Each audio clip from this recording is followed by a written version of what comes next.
ಈ ಒಂದು ಗ್ರಂಥದಲ್ಲಿ ಅವಲೋಕನ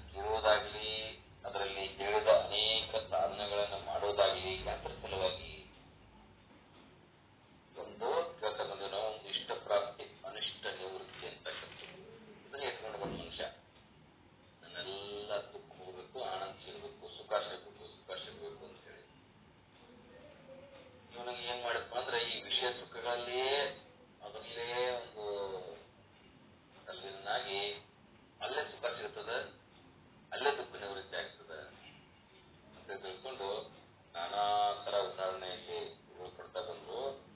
ಹಾಗಾದ್ರೆ ಅವನಿಗೆ ಸುಖ ಸಿಕ್ತೇನು, ಇಷ್ಟ ಪ್ರಾಪ್ತಿ ಆಯ್ತೇನು, ಬಯಕೆ ಅವನಿಗೆ ಈಡೇರ್ತೇನು?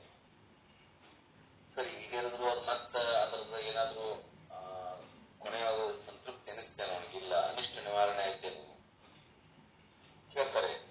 ಯಾತ್ರ ಸಲುವಾಗಿ ಇಷ್ಟೆಲ್ಲ ಗುದ್ದಾಡೋದು ಅಂತಂದ್ರೆ ಈ ಇಷ್ಟ ಪ್ರಾಪ್ತಿ ಅನಿಷ್ಟ ನಿವೃತ್ತಿ ಅಂತಕ್ಕಂಥದನ್ನ ಎಷ್ಟು ಕಾಲ ಎಷ್ಟು ಜನ್ಮ ತಗೊಂಡು ಏನ್ ಮಾಡಿದ್ರು ಇದು ಶಾಶ್ವತವಾದಂತ ಪ್ರಾಪ್ತಿ ಅಲ್ಲದು.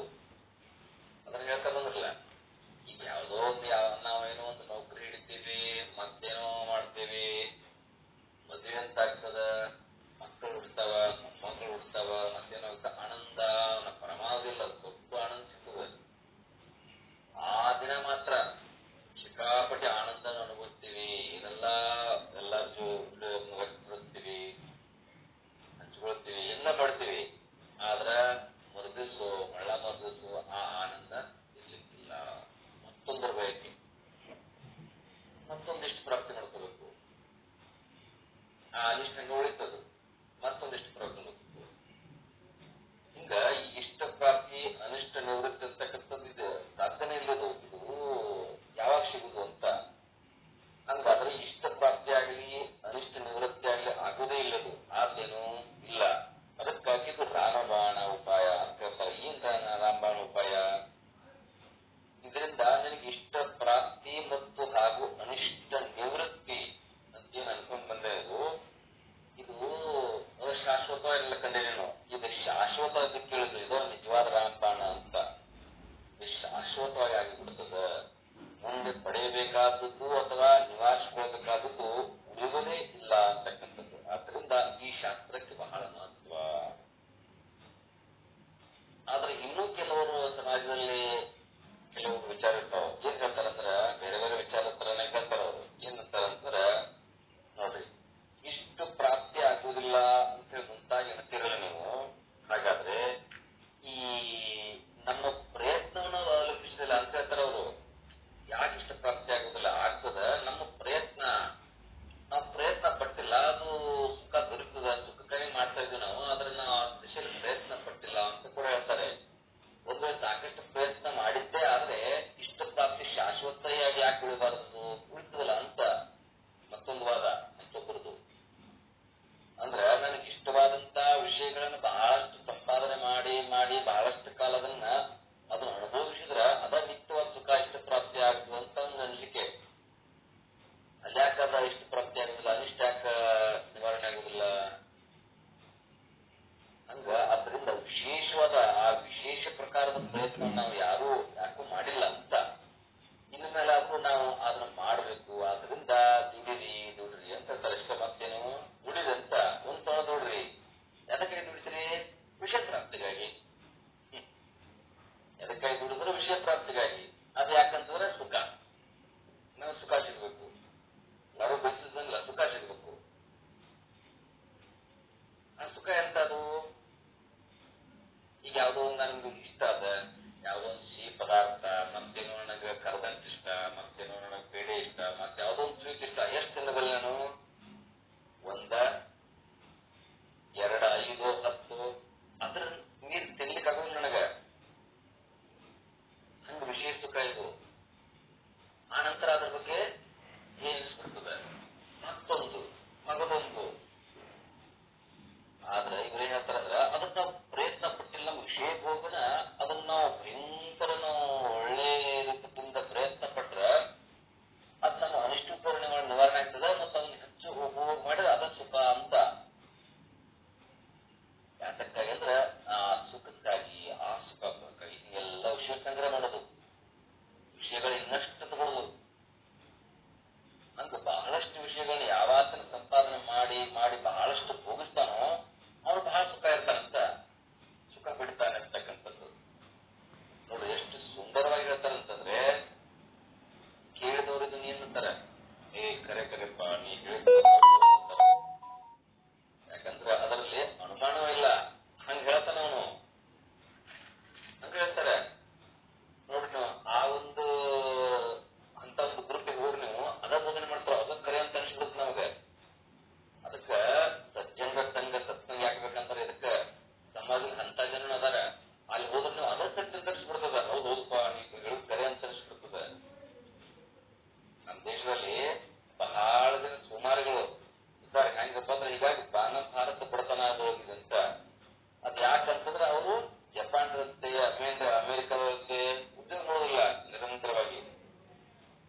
ನಮ್ಗೆ ಸುಖದ ಬಯಕೆ ಎಂಬುದು ಉಂಟಾಗುತ್ತದೆಯೋ ನಾವೇನು ಅದರ ಅಪೇಕ್ಷೆಯನ್ನ ಮುದ್ದ ಮಾಡುದಿಲ್ಲ, ಅದು ತಾನಾಗೇ ಎದ್ದು ಬರ್ತದೆ.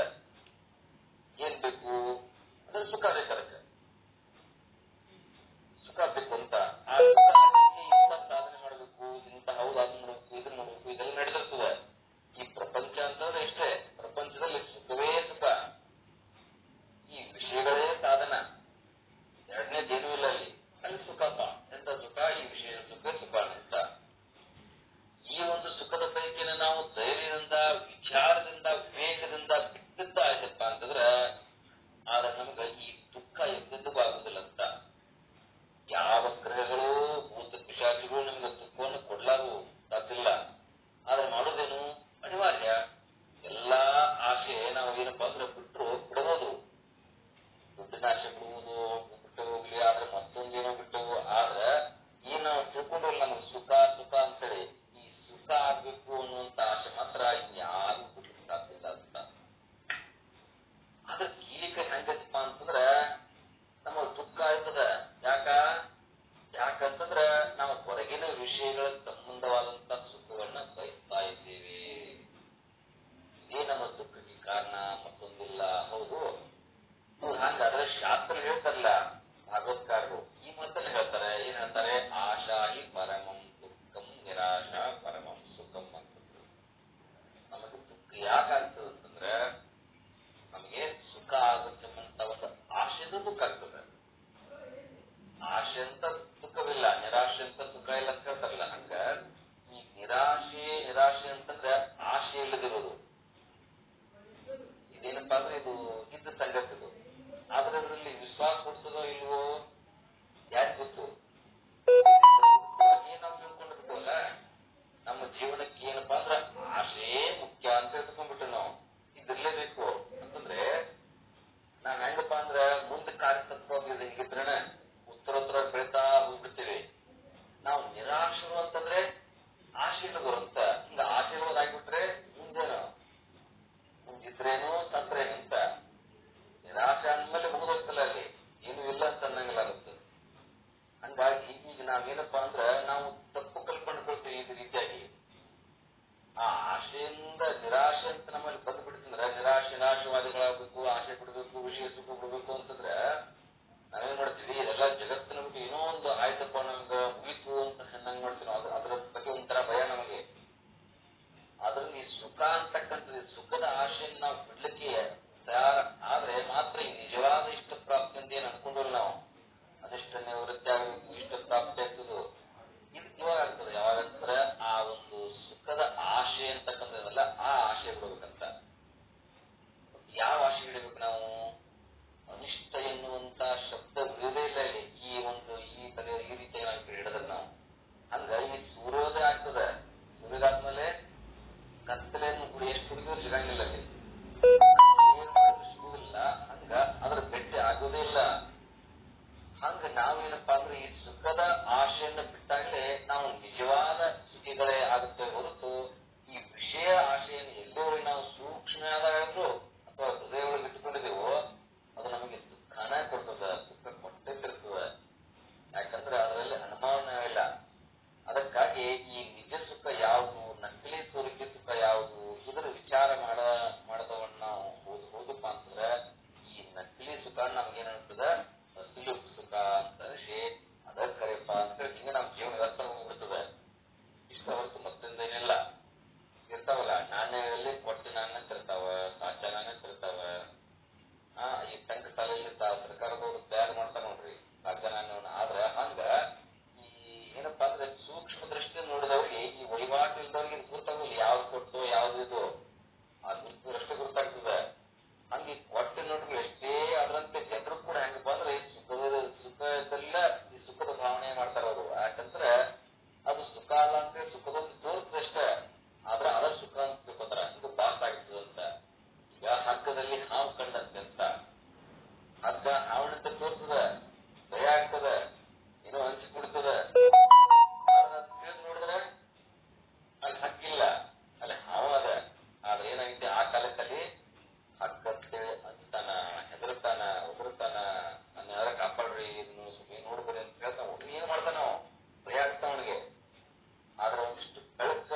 ಏನಾಯ್ತು ಈಗ ಅಲ್ಲಿ ಭಯ ಪಟ್ಟಿದ್ವಿ.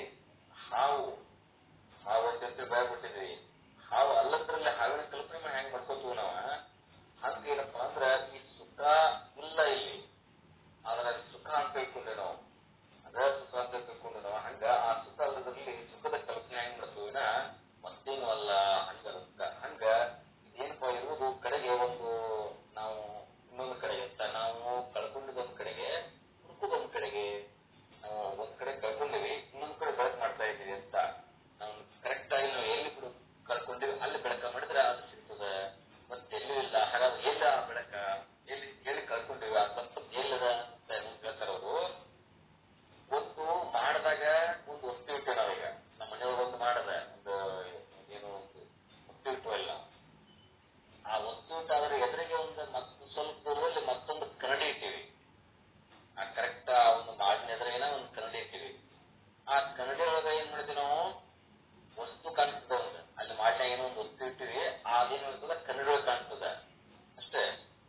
ಅದನ್ನ ಏನಾದ್ರು ಹೋಗಿ ನಾವು ತಗೊಳ್ಬೇಕಂದ್ರೆ ಮುಟ್ಟಬೇಕಂದ್ರೆ ಆಗತ್ತಲ್ಲಿ ಯಾವಲ್ಲಿ ಕನ್ನಡಿಯಲ್ಲಿ ಅದು ಸಿಗುದಿಲ್ಲ.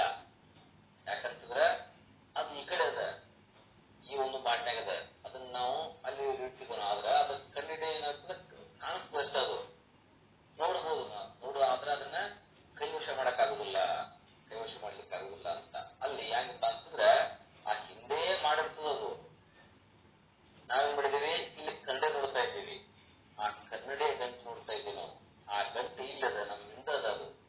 ಆದ್ರ ಅಲ್ಲಿ ನೋಡೋಣ ಅದನ್ನ ಅಲ್ಲಿ ಸಿಗುವಂತಲ್ಲ, ಎಲ್ಲೋ ಹುಡುಕಾಡ್ತೀವಿ, ಕನ್ನಡಿ ಹುಡುಕಾಡ್ತೀವಿ, ಎಲ್ಲಿ ಹುಡುಕಾಡ್ತೀವಿ. ಹಿಂಗ ಏನಪ್ಪಾ ಅಂತಂದ್ರ ಆ ಸುಖ ನಾವು ಕಾಣ್ತದ, ಆದ್ರ ಅದನ್ನ ಅನುಭವಿಸ್ಲಿಕ್ಕೆ ಬರುದಿಲ್ಲ, ಆದ್ರೆ ಅದು ಕೈ ಹತ್ತುದಿಲ್ಲ. ಇದು ನೆನಪಿರ್ಲಿ ಅಂತ. ಯಾಕಂತಂದ್ರ ಅದಕ್ಕಾಗಿ ಈ ಕನ್ನಡಿ ದೃಷ್ಟಾಂತ ಕೊಟ್ಟಿದ್ದು. ಹೆಂಗಂತಂದ್ರ ನಮಗೊಂದು ಈ ಒಂದ್ ವೇಳೆ ಸುಖ ಅಂತೇಳಿ ತೋರದೇ ಇದ್ದಿದ್ರ ನಾವು ಪ್ರಯತ್ನ ಮಾಡ್ತಿದ್ವು ಇಲ್ಲೋ, ಇಲ್ಲ.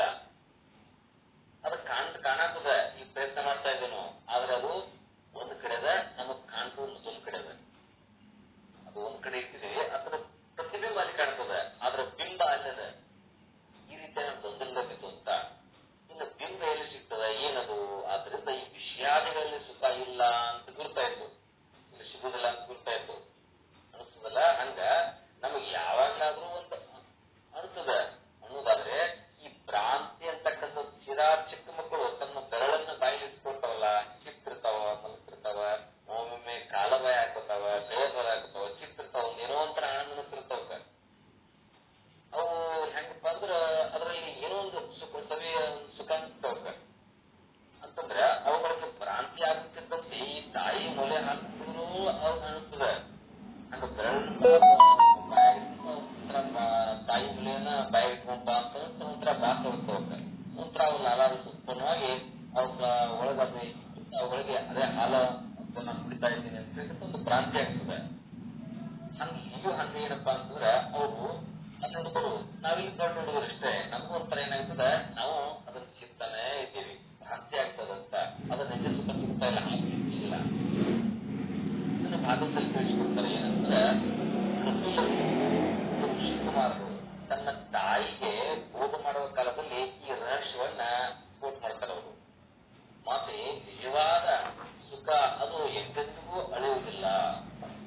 ಅದಕ್ಕೆ ಅಳಿವಾಗಲಿ ಅಥವಾ ಹೆಚ್ಚು ಕಡಿಮೆ ಆಗಲಿ ಮತ್ತೊಂದಾಗಲಿ ಏನೂ ಇಲ್ಲ. ಅದಕ್ಕೆ ಅಂಥದ್ದು ಐತಿ ಅಂತ ಹೇಳ್ತಾನ ಅವನು.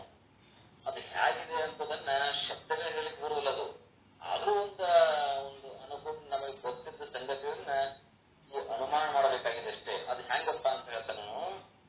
ಅತ್ಯಂತೋ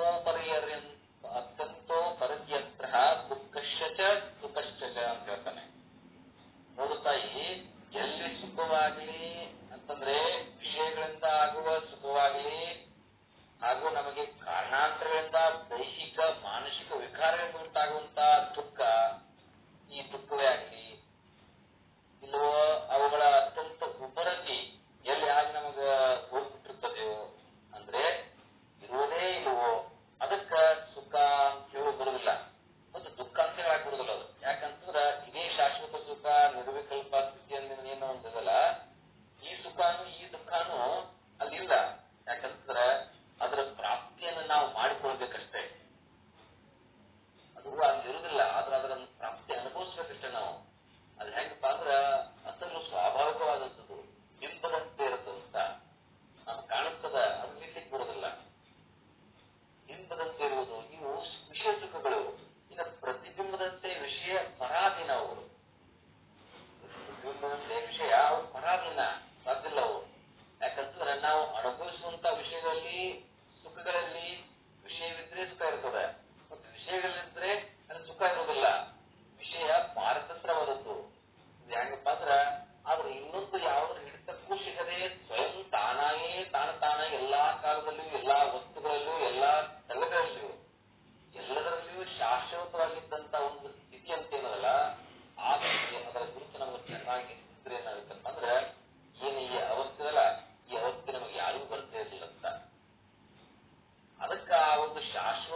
ಇರ್ತಿರ್ಲಿಲ್ಲ, ಅದಕ್ಕೆ ಈ ಜನ್ಮ ತೆಗೆದುಕೊಳ್ಳುವಂತ ಕೆಲಸವೂ ಕೂಡ ಇರ್ತಿರ್ಲಿಲ್ಲ. ಆದ್ರಿಂದ ಭ್ರಾಂತಿಯಿಂದ ಮಾತ್ರ ಇದೆಲ್ಲ ಹಿನ್ನಡೆ ಆಯ್ತಂತ.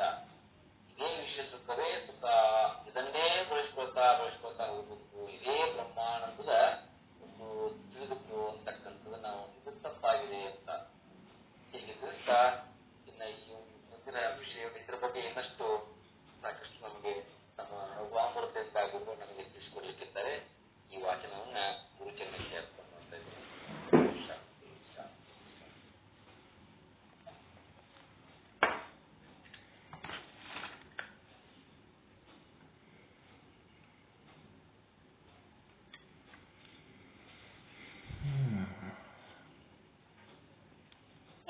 ಶುದ್ಧಬ್ರಹ್ಮಣ್ಯ ಸದ್ಗುರು ಶ್ರೀ ಪ್ರಕಾಶ್ ಸಂಗಿ ಗುರುಗಳು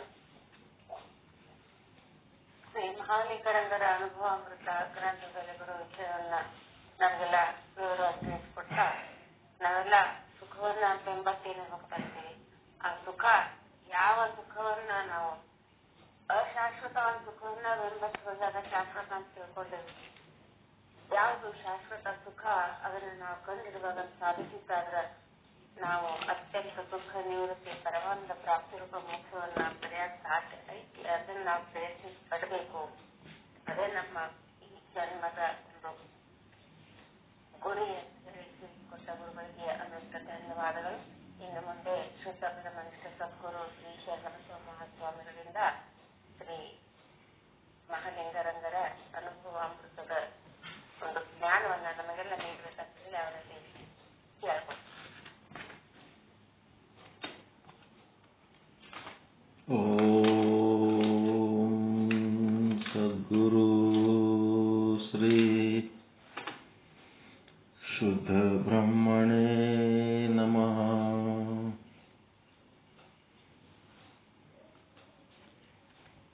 ಸಮಸ್ತ ಶುದ್ಧ ಬ್ರಹ್ಮ ಸ್ವರೂಪರಲ್ಲಿ ಅನಂತ ಅನಂತ ಪ್ರಣಾಮಗಳು.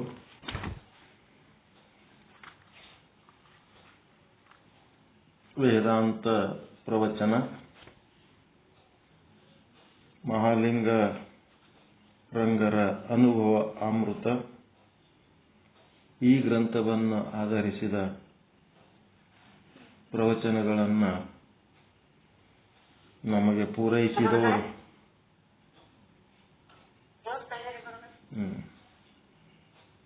ಮ್ಯೂಟಂಗೆ ಚಾಲು ಮಾಡ್ತೀವಿ. ಓಂ ಸದ್ಗುರು ಶ್ರೀ ಶುದ್ಧ ಬ್ರಹ್ಮಣೇ ನಮಃ. ಸಮಸ್ತ ಶುದ್ಧ ಬ್ರಹ್ಮ ಸ್ವರೂಪರೇ ತಮ್ಮೆಲ್ಲರಿಗೂ ಅನಂತ ಅನಂತ ಪ್ರಣಾಮಗಳು.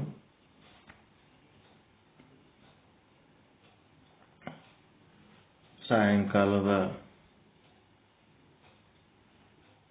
ಒಂದು ಅನುಭವ ಅಮೃತ, ಆಧ್ಯಾತ್ಮಿಕ ಅನುಭವ ಅಮೃತ ವೇದಾಂತ ಪ್ರವಚನ ಪೂರೈಸಿದವರು ಶ್ರೋತ್ರಿಯ ಬ್ರಹ್ಮನಿಷ್ಠ ಸದ್ಗುರು ಶ್ರೀ ಶಂಕರ ಭಟ್ಟ ಅಗ್ನಿಹೋತ್ರಿಯವರು. ಮಹಾಲಿಂಗರಂಗರ ಅನುಭವಾಮೃತವನ್ನು ಆಧರಿಸಿದ ಉಪನ್ಯಾಸಗಳು. ಈ ಉಪನ್ಯಾಸಗಳ ಮೆಲುಕು ಕಾರ್ಯಕ್ರಮ ಇದು. ಈ ಆಧ್ಯಾತ್ಮಿಕವಾದಂಥ ಗ್ರಂಥಗಳು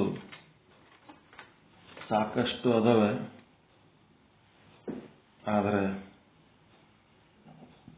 ನಮ್ಮ ನಿತ್ಯ ಜೀವನಕ್ಕೆ ಆ ಗ್ರಂಥಗಳಲ್ಲಿ ಇರುವ ಒಂದು ಕ್ರಮಗಳಿಗೆ ನಮ್ಮ ಕಡೆಯಿಂದ ಏನು ಸಾಧ್ಯ ಅದ, ಓದ್ಲಿಕ್ಕೆ ಆಗ್ತದೋ ಆಗಲ್ವೋ, ಮಾಡ್ಲಿಕ್ಕೆ ಆಗ್ತದೋ ಆಗಲ್ವೋ, ತಿಳ್ಕೊಳ್ಳಿಕ್ಕೆ ಆಗ್ತದೋ ಆಗಲ್ವೋ, ಎಲ್ಲ ಸಾಕಷ್ಟು ವ್ಯತ್ಯಾಸಗಳದಾವ.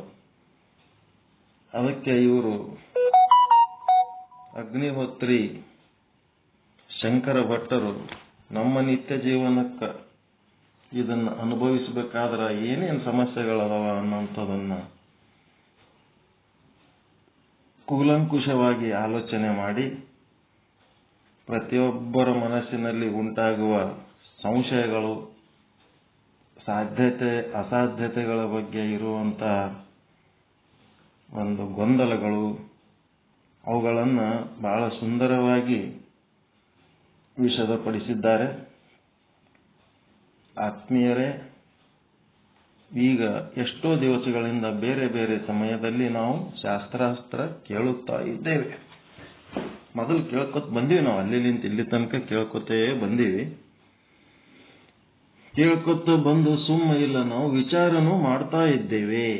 ವಿಚಾರಗಳನ್ನು ಅದರ ಬಗ್ಗೆ ವಿಚಾರ ಮಾಡ್ತಾ ಇದ್ದೀವಿ. ಆದರೆ ಕೆಲವರದು ಒಂದು ಪ್ರಶ್ನೆ ಇಷ್ಟೇ ಇದೆ. ಏನದ ಪ್ರಶ್ನೆ ಅಂದರೆ,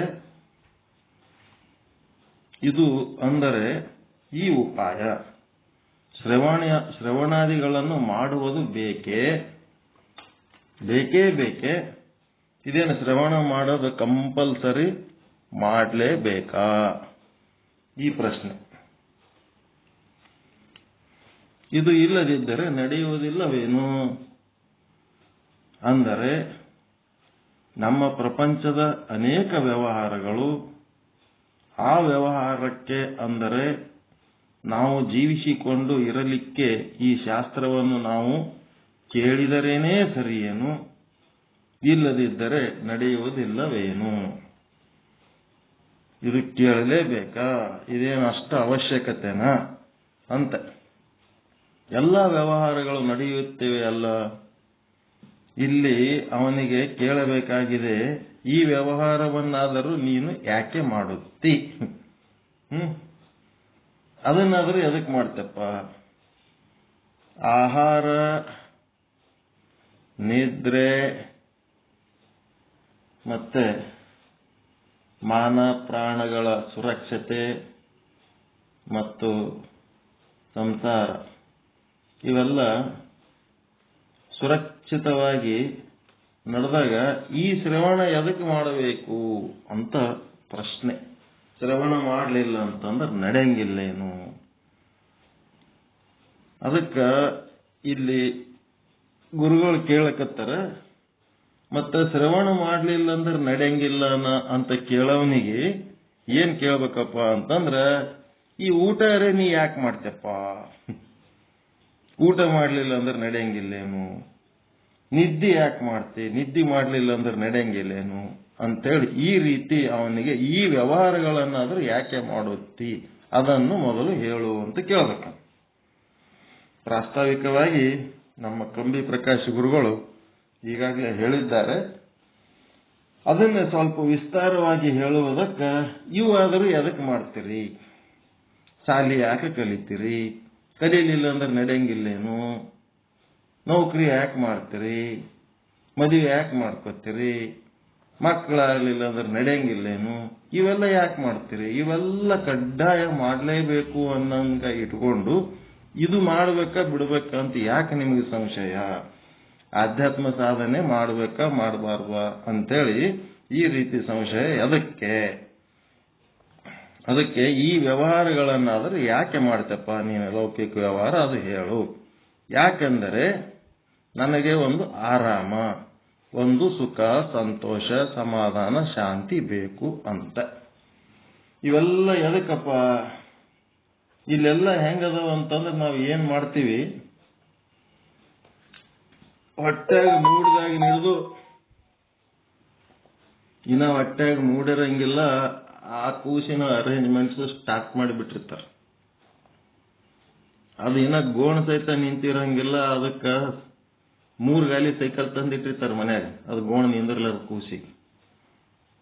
ಮುಂದೆ ಒಟ್ಟ ಈಗೇನಾದ ಅದಕ್ಕಿಂತ ಮುಂದಿಂದೆ ಆ 3 ಗಾಲಿ ಸೈಕಲ್ ತರೋರಿಗೆ ಅದಕ್ಕೊಂದು ಗಾಡಿ ತರ್ತಾರೆ, ಸೈಕಲ್ ಏನೇನೋ ಮಾಡ್ತಿರ್ತಾರೆ. ಮಾಡಿ ಅದಕ್ಕೆ ಕಡೆಗೆ ಒಂದು ಸ್ವಲ್ಪ ತಿಳುವಳಿಕೆ ಬಂದ್ಮೇಲೆ,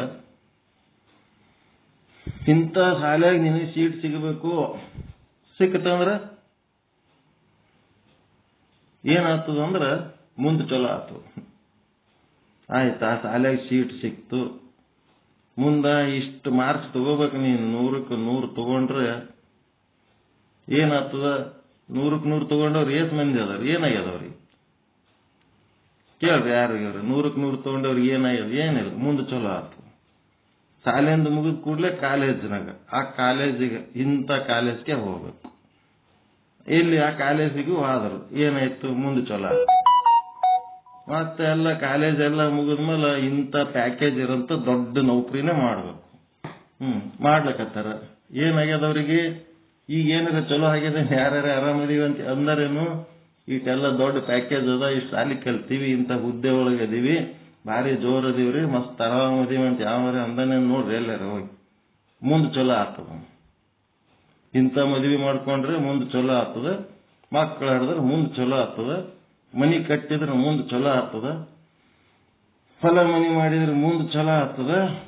ಹಿಂಗೆ ಮಾಡ್ಕೋತ ದುಡ್ದು ತಿಲ್ಲಾರ್ದು ಜಮಾಸಿ ಇಟ್ಟು ಮತ್ತ ಏನು ಚಲೋ ಆಗ್ಲಾರ್ದು ಲಾಸ್ಟಿಗೆ ಏನೋ ಮುಂದೆ ಚಲೋ ಆಗ್ತದ ಅಂತೇಳಿ ಅಲ್ಲಿಂತ ಇಲ್ಲಿ ತನಕ ಜಮಾಸ್ಕೊಂಡು ಬಂದೆ, ಏನು ಚಲೋನೇ ಆಗಿಲ್ಲ, ಮತ್ತಿದು ಹ್ಯಾಂಗ ಅಂತ ಕೇಳಿದಾಗ ಹಿಂಗೆ ಅಲ್ಲೊಬ್ಬ ಸ್ವಾಮಿ ಅದನ್ನ ಆಶ್ರಮದಾಗೋ ಮಠದಾಗೋ ಅವನಿಗೆ ಹೋಗಿ ಕೇಳು.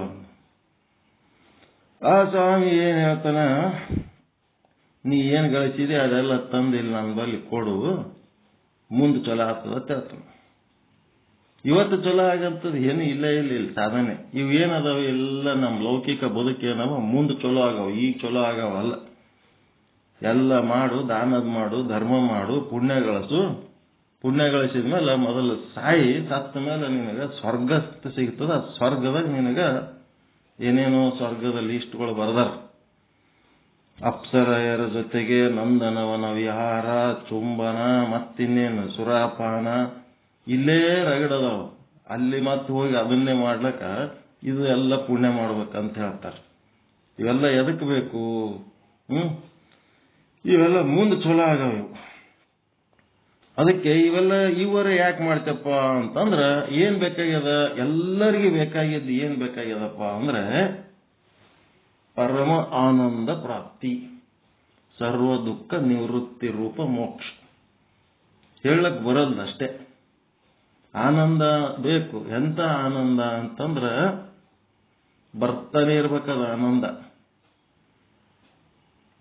ಹೊಳ್ಳಿ ಹೋಗಬಾರ್ದು, ಕಡಿಮೆ ಆಗಬಾರ್ದು. ಅಂತ ಆನಂದ ಬೇಕಾಗ್ಯದ. ಮೋಕ್ಷದ ಆನಂದ ಎಂಥದು? ಸಮಿಲಾರದ ಆನಂದ,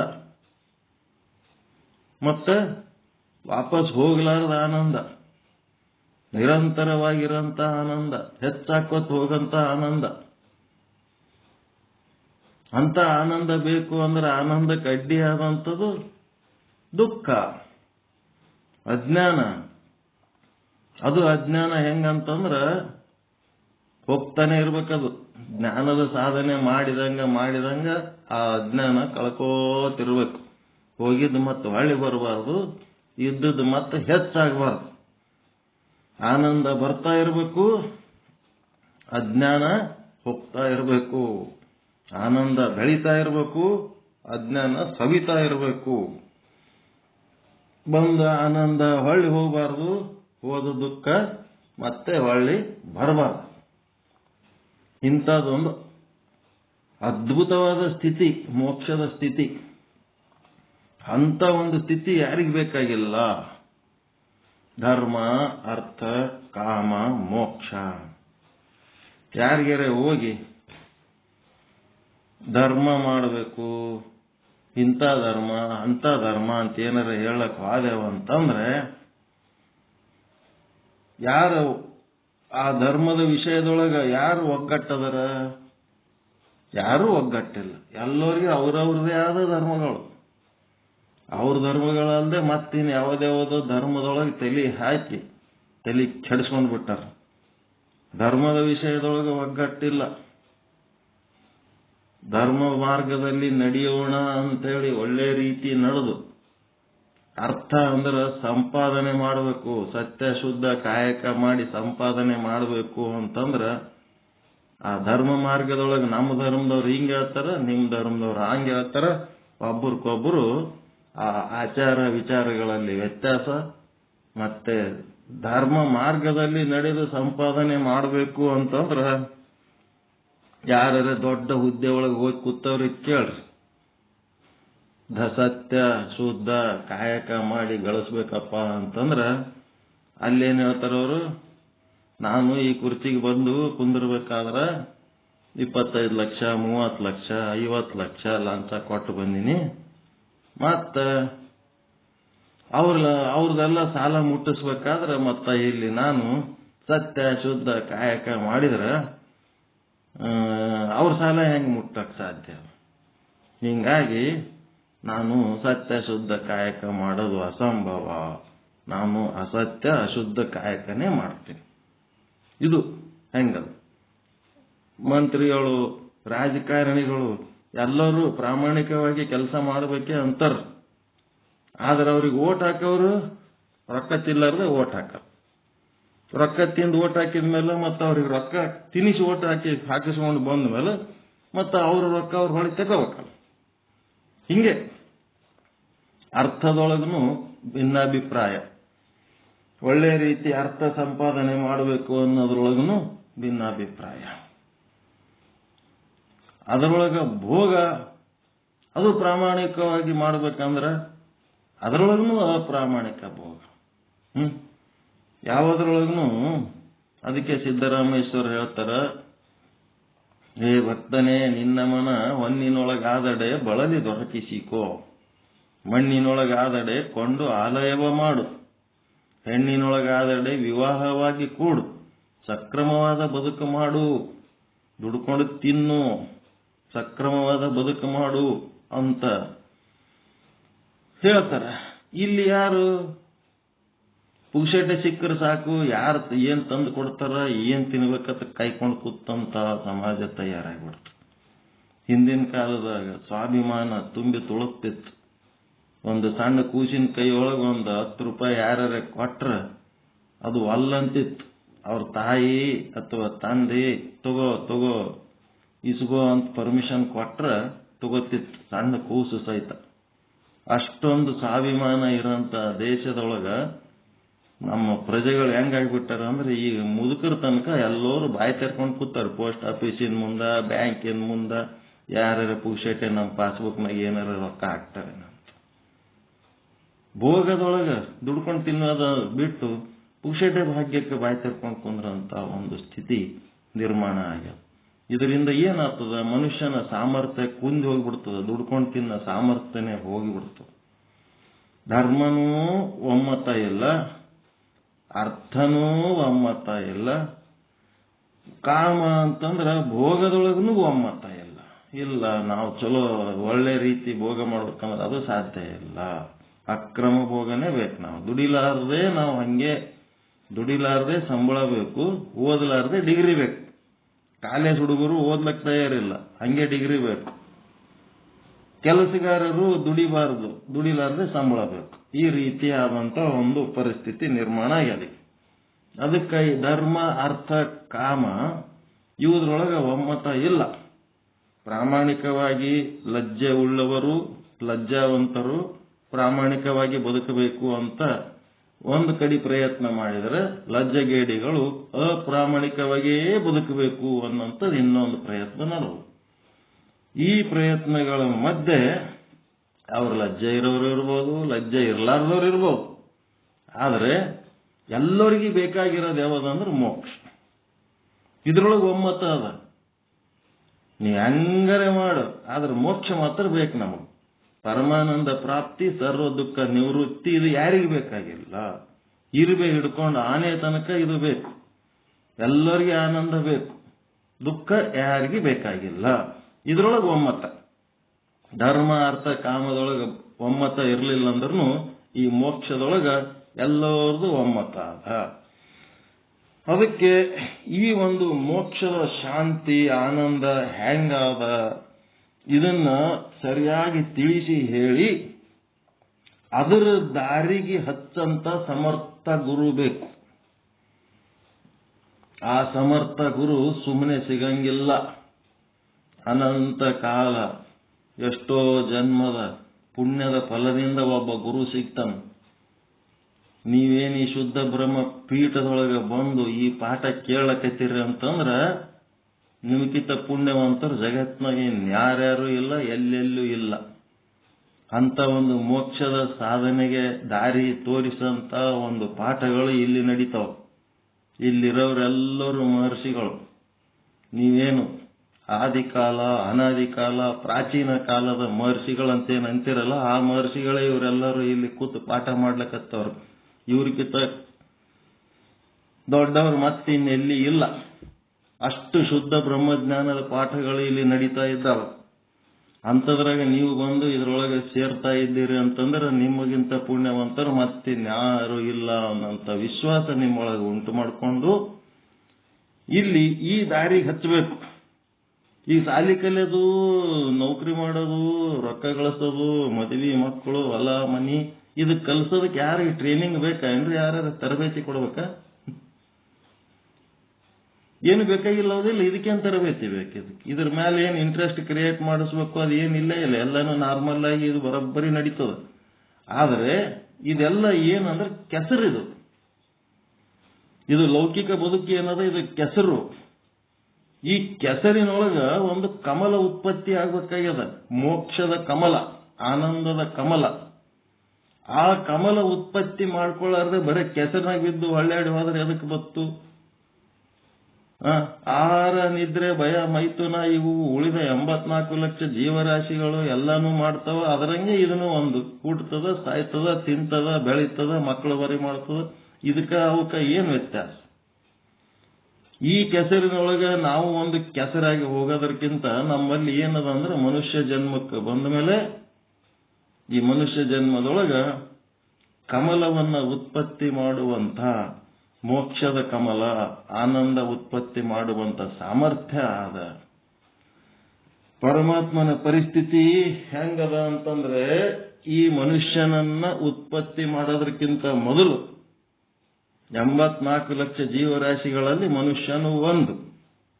ಮನುಷ್ಯನನ್ನ ಹೊರತುಪಡಿಸಿ ಉಳಿದ ಎಲ್ಲ ಜೀವಿಗಳನ್ನ ಸೃಷ್ಟಿ ಮಾಡಿದಾಗ ಆ ಪರಮಾತ್ಮನ ಪರಿಸ್ಥಿತಿ ಏನಾಯ್ತು ಅಂತಂದ್ರೆ ಒಂದು ದೃಷ್ಟಾಂತ ಹೇಳ್ತಾರೆ. ಏನಂತ? ಒಬ್ಬ ತಂದೆ ಗಂಡ ಹಡಿಬೇಕಂತೇಳಿ ಹಡ್ಕೋತ ಹೋದ್ನಂತ 10 ಹೆಣ್ಣು ಹಡ್ಬಿಟ್ಟಿದ್ನಂತ. ಗಂಡೆ ಹುಟ್ಟಿದ್ದಿಲ್ಲ ಅಂತ. ಅವು 10 ಹೆಣ್ಣುಗಳಿಗೆ ಕಷ್ಟಪಟ್ಟು ಹೆಂಗೋ ಮಾಡಿ ಮದುವೆ ಮಾಡಿದ್ನಂತ.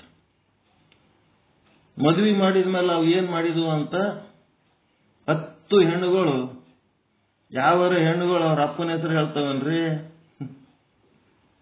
ಯಾರ ಹೆಸರು ಹೇಳ್ಕೊತಾವ? ಮದುವೆ ಆದ್ಮೇಲೆ ಗಂಡನ ಹೆಸರು ಹೇಳ್ಕೊತ.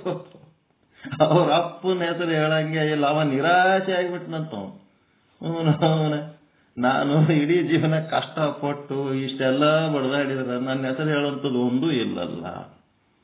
ಹಂಗ ಇವು 83,99,999 ಜೀವರಾಶಿಗಳೆಲ್ಲ ಏನದವ ಅಂದ್ರ ಆಹಾರ, ನಿದ್ರೆ, ಭಯ, ಮೈಥುನ, ಜಾಗ್ರ, ಸ್ವಪ್ನ, ಸುಷುಪ್ತಿ ಇವಿಷ್ಟಕ್ಕೆ ಸೀಮಿತ ಆಗಿ ಅವಕ್ಕ ಈ ಜಗತ್ತಂದ್ರೆ ಏನಂತ ಗೊತ್ತಿಲ್ಲ. ತಮ್ಮದು ಶರೀರ ಅಂದ್ರೆ ಏನಂತ ಗೊತ್ತಿಲ್ಲ. ಈ ಜಗತ್ತು ನಡೆಸುವಂತ ಈಶ್ವರ ಯಾರು ಗೊತ್ತಿಲ್ಲ. ತಮ್ಮ ಶರೀರದೊಳಗ ಒಂದು ಜೀವ ಆದ ಅನ್ನೋದು ಗೊತ್ತಿಲ್ಲ. ಆ ಜೀವಕ್ಕ ಅಧಿಪತಿಯಾದಂತ ಒಂದು ಒಳಗ ಸಾಕ್ಷಿ ಪರಮಾತ್ಮ ಆತ್ಮ ಅದಾನಂತ ಗೊತ್ತಿಲ್ಲ. ಇವೇನೇನು ಗೊತ್ತಿಲ್ಲ ಪ್ರಾಣಿಗಳಿದ್ದಂಗೆ. ಹಂಗೆ ನಾವು ಹಂಗೆ ಆಗಿ ಸತ್ತು ಹೋದ್ರೆ ಹೆಂಗ? ಈ ಇಷ್ಟು ವಿಚಾರ ಮಾಡಿ ಪರಮಾತ್ಮ ಏನ್ ಮಾಡ್ದ? ಮನುಷ್ಯರನ್ನ ಸೃಷ್ಟಿ ಮಾಡ. ಮನುಷ್ಯನಿಗೊಬ್ಬನಿಗೆ ಬಿಟ್ರೆ ಆ ಪರಮಾತ್ಮನ ಜ್ಞಾನ ಉಳಿದ ಯಾವ ಪ್ರಾಣಿಗಳಿಗೂ ಸಾಧ್ಯ ಇಲ್ಲ. ಈ ಪರಮಾತ್ಮನ ಧ್ಯಾನ, ಜ್ಞಾನ ಇದನ್ನ ಪಡ್ಕೊಳ್ಳಾರ್ದೆ ಹಂಗೆ 100 ವರ್ಷ ಕಳೆದ ಸತ್ತ ಆದ್ರೆ ಆ ಉಳಿದ ಪ್ರಾಣಿಗಳಿಗೆ ಈ ಮನುಷ್ಯರಿಗೆ ಏನೂ ವ್ಯತ್ಯಾಸ ಇಲ್ಲ. ಆ ಪರಮಾತ್ಮನ ಹೆಸರು ಹೇಳುವುದಕ್ಕ, ಪರಮಾತ್ಮನ ಜ್ಞಾನ ಪಡ್ಕೊಳ್ಳಕ್ಕ, ಪರಮಾತ್ಮನ ಧ್ಯಾನ ಮಾಡುವುದಕ್ಕ, ಪರಮಾತ್ಮನ ಸೇವೆ ಮಾಡುವುದಕ್ಕಂತಲೇ ಹುಟ್ಟಿ ಬಂದಂತ ಜೀವ ಇದು ಮನುಷ್ಯ ಜನ್ಮ. ಈ ಜನ್ಮ ಎದಕ್ಕೆ ಬಂದದ? ಆ ಕೆಲಸ ಅದು ಮಾಡ್ಲಾರ್ದೆ ಹೋಯ್ತು ಅಂದ್ರೆ ಆ ಜನ್ಮ ವ್ಯರ್ಥ ಆಗಿ ಹೋಗ್ಬಿಡ್ತು. ವ್ಯರ್ಥ ಆಗಿ ಹೋಗ್ಬಿಡ್ತದೆ. ಅದಕ್ಕೆ ಇದು ಪರಮಾತ್ಮನ ಅರ್ಥ ಮಾಡ್ಕೋಬೇಕು. ಪರಮಾತ್ಮನನ್ನು ಅರ್ಥ ಮಾಡ್ಕೋಬೇಕು. ಪರಮಾತ್ಮನನ್ನು ಅರ್ಥ ಮಾಡ್ಕೋಬೇಕಾದ್ರೆ ಇದು ಶ್ರವಣ ಮಾಡಬೇಕು. ಏನು ಮಾಡಬೇಡ್ರಿ, ಏನೇನು ಮಾಡಬೇಡ್ರಿ, ಸುಮ್ಮನೆ ಕಿವಿ ಕೊಡ್ರಿ ಅಷ್ಟೇ. ಶುದ್ಧ ಬ್ರಹ್ಮ ಪೀಠಕ್ಕೆ ನಿಮ್ಮ ಕಡೆಯಿಂದ ಎಷ್ಟು ಸಾಧ್ಯ ಅದ ಅಷ್ಟು ಸುಮ್ಮನೆ ಬೆಳಗ್ಗೆ 6 ಗಂಟೆಗೆ ಲಿಂಕ್ ಓಪನ್ ಮಾಡೋದಪ್ಪ. ಹೇಳೋರು ಹೇಳ್ತಾ ಇರ್ತಾರೆ, ಸುಮ್ ಕೇಳ್ಕೋತಿರ್ಬೇಕು. ಮತ್ತೆ 1-2 ತಾಸು 3 ತಾಸು ಬಿಡ್ರಿ, ಪಾಠ ಮುಗಿದ್ಮೇಲೆ ಮತ್ತೆ 1 ಗಂಟೆಗೆ ಮತ್ತೆ ಚಾಲು ಭಗವದ್ಗೀತೆ. ಯಾಕೆ ನಾವು ಭಗವದ್ಗೀತೆಯ ಬಗ್ಗೆ ಇಟ್ಕೊಂಡು ವಿಶೇಷ ಆಸಕ್ತಿ ಅಂದ್ರ, ಇಡೀ ವಿಶ್ವದೊಳಗೆ ನೀವು ಯಾವುದರ ದೇಶಕ್ಕೆ ಹೋರಿ, ಅಲ್ಲಿ ಹೋಗಿ ನಾವು ಭಾರತೀಯರು ಅಂತ ಹೇಳಿದಾಗ ಅವ್ರೇನಂತಾರ, ಸೀದಾ ಭಾರತೀಯರು ಅಂತಂದ್ರ ಬೇರೆ ಯಾವ ಗ್ರಂಥವನ್ನು ಯಾರು ನೆನ್ಸಂಗಿಲ್ಲ, ಭಗವದ್ಗೀತೆ ಓದಿರೇನಂತ ಕೇಳ್ತಾರ ಅವ್ರು. ಅಷ್ಟು ವಿಶ್ವದ ಪ್ರತಿಯೊಂದು ಜೀವಿಗಳ ಹೃದಯದೊಳಗೆ ಹೊಕ್ಕಂತ ಗ್ರಂಥ ಅವು. ಭಗವದ್ಗೀತೆ ತಂದಿರೇನು, ನಿಮ್ ಜೊತೆಗೆ ಆದೇನು ಅಂತ ಕೇಳ್ತಾರ ಅವ್ರು.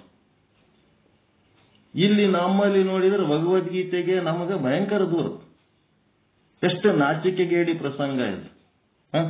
ಅದಕ್ಕೆ ನಾವೇನ್ ಮಾಡ್ತೀವಿ, ಭಗವದ್ಗೀತೆ ಪಾರಾಯಣ ಮಾಡಿಸಂತ ಒಂದು ಕೆಲಸ ಮಾಡಿವಿ. ಮಧ್ಯಾಹ್ನ 1ರಿಂದ 2 ಭಗವದ್ಗೀತೆ ಪಾರಾಯಣ. ಅವ್ರೇನ್ ಪಾರಾಯಣ ಮಾಡಿಸೋರೇನು ಸಾಮಾನ್ಯ ಇಲ್ಲ, ಗೀತಾ ಮಾತೆ. ಆಗಿನ ಕಾಲದಾಗ ಕೃಷ್ಣ ಅರ್ಜುನಿಗೆ ಏಡ್ ಚಂದ ಹೇಳನೋ ಏನ್ ಬಿಟ್ಟನೋ ಗೊತ್ತಿಲ್ಲ.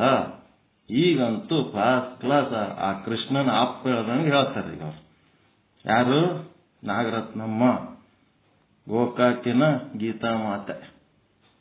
ಅಂತ ಪಾಠ, ಅಂತ ಅವ್ರ ಬಾಯಲ್ಲಿಂತ ಶ್ಲೋಕಗಳು ಕಲಿಯೋವರೇ ಧನ್ಯ.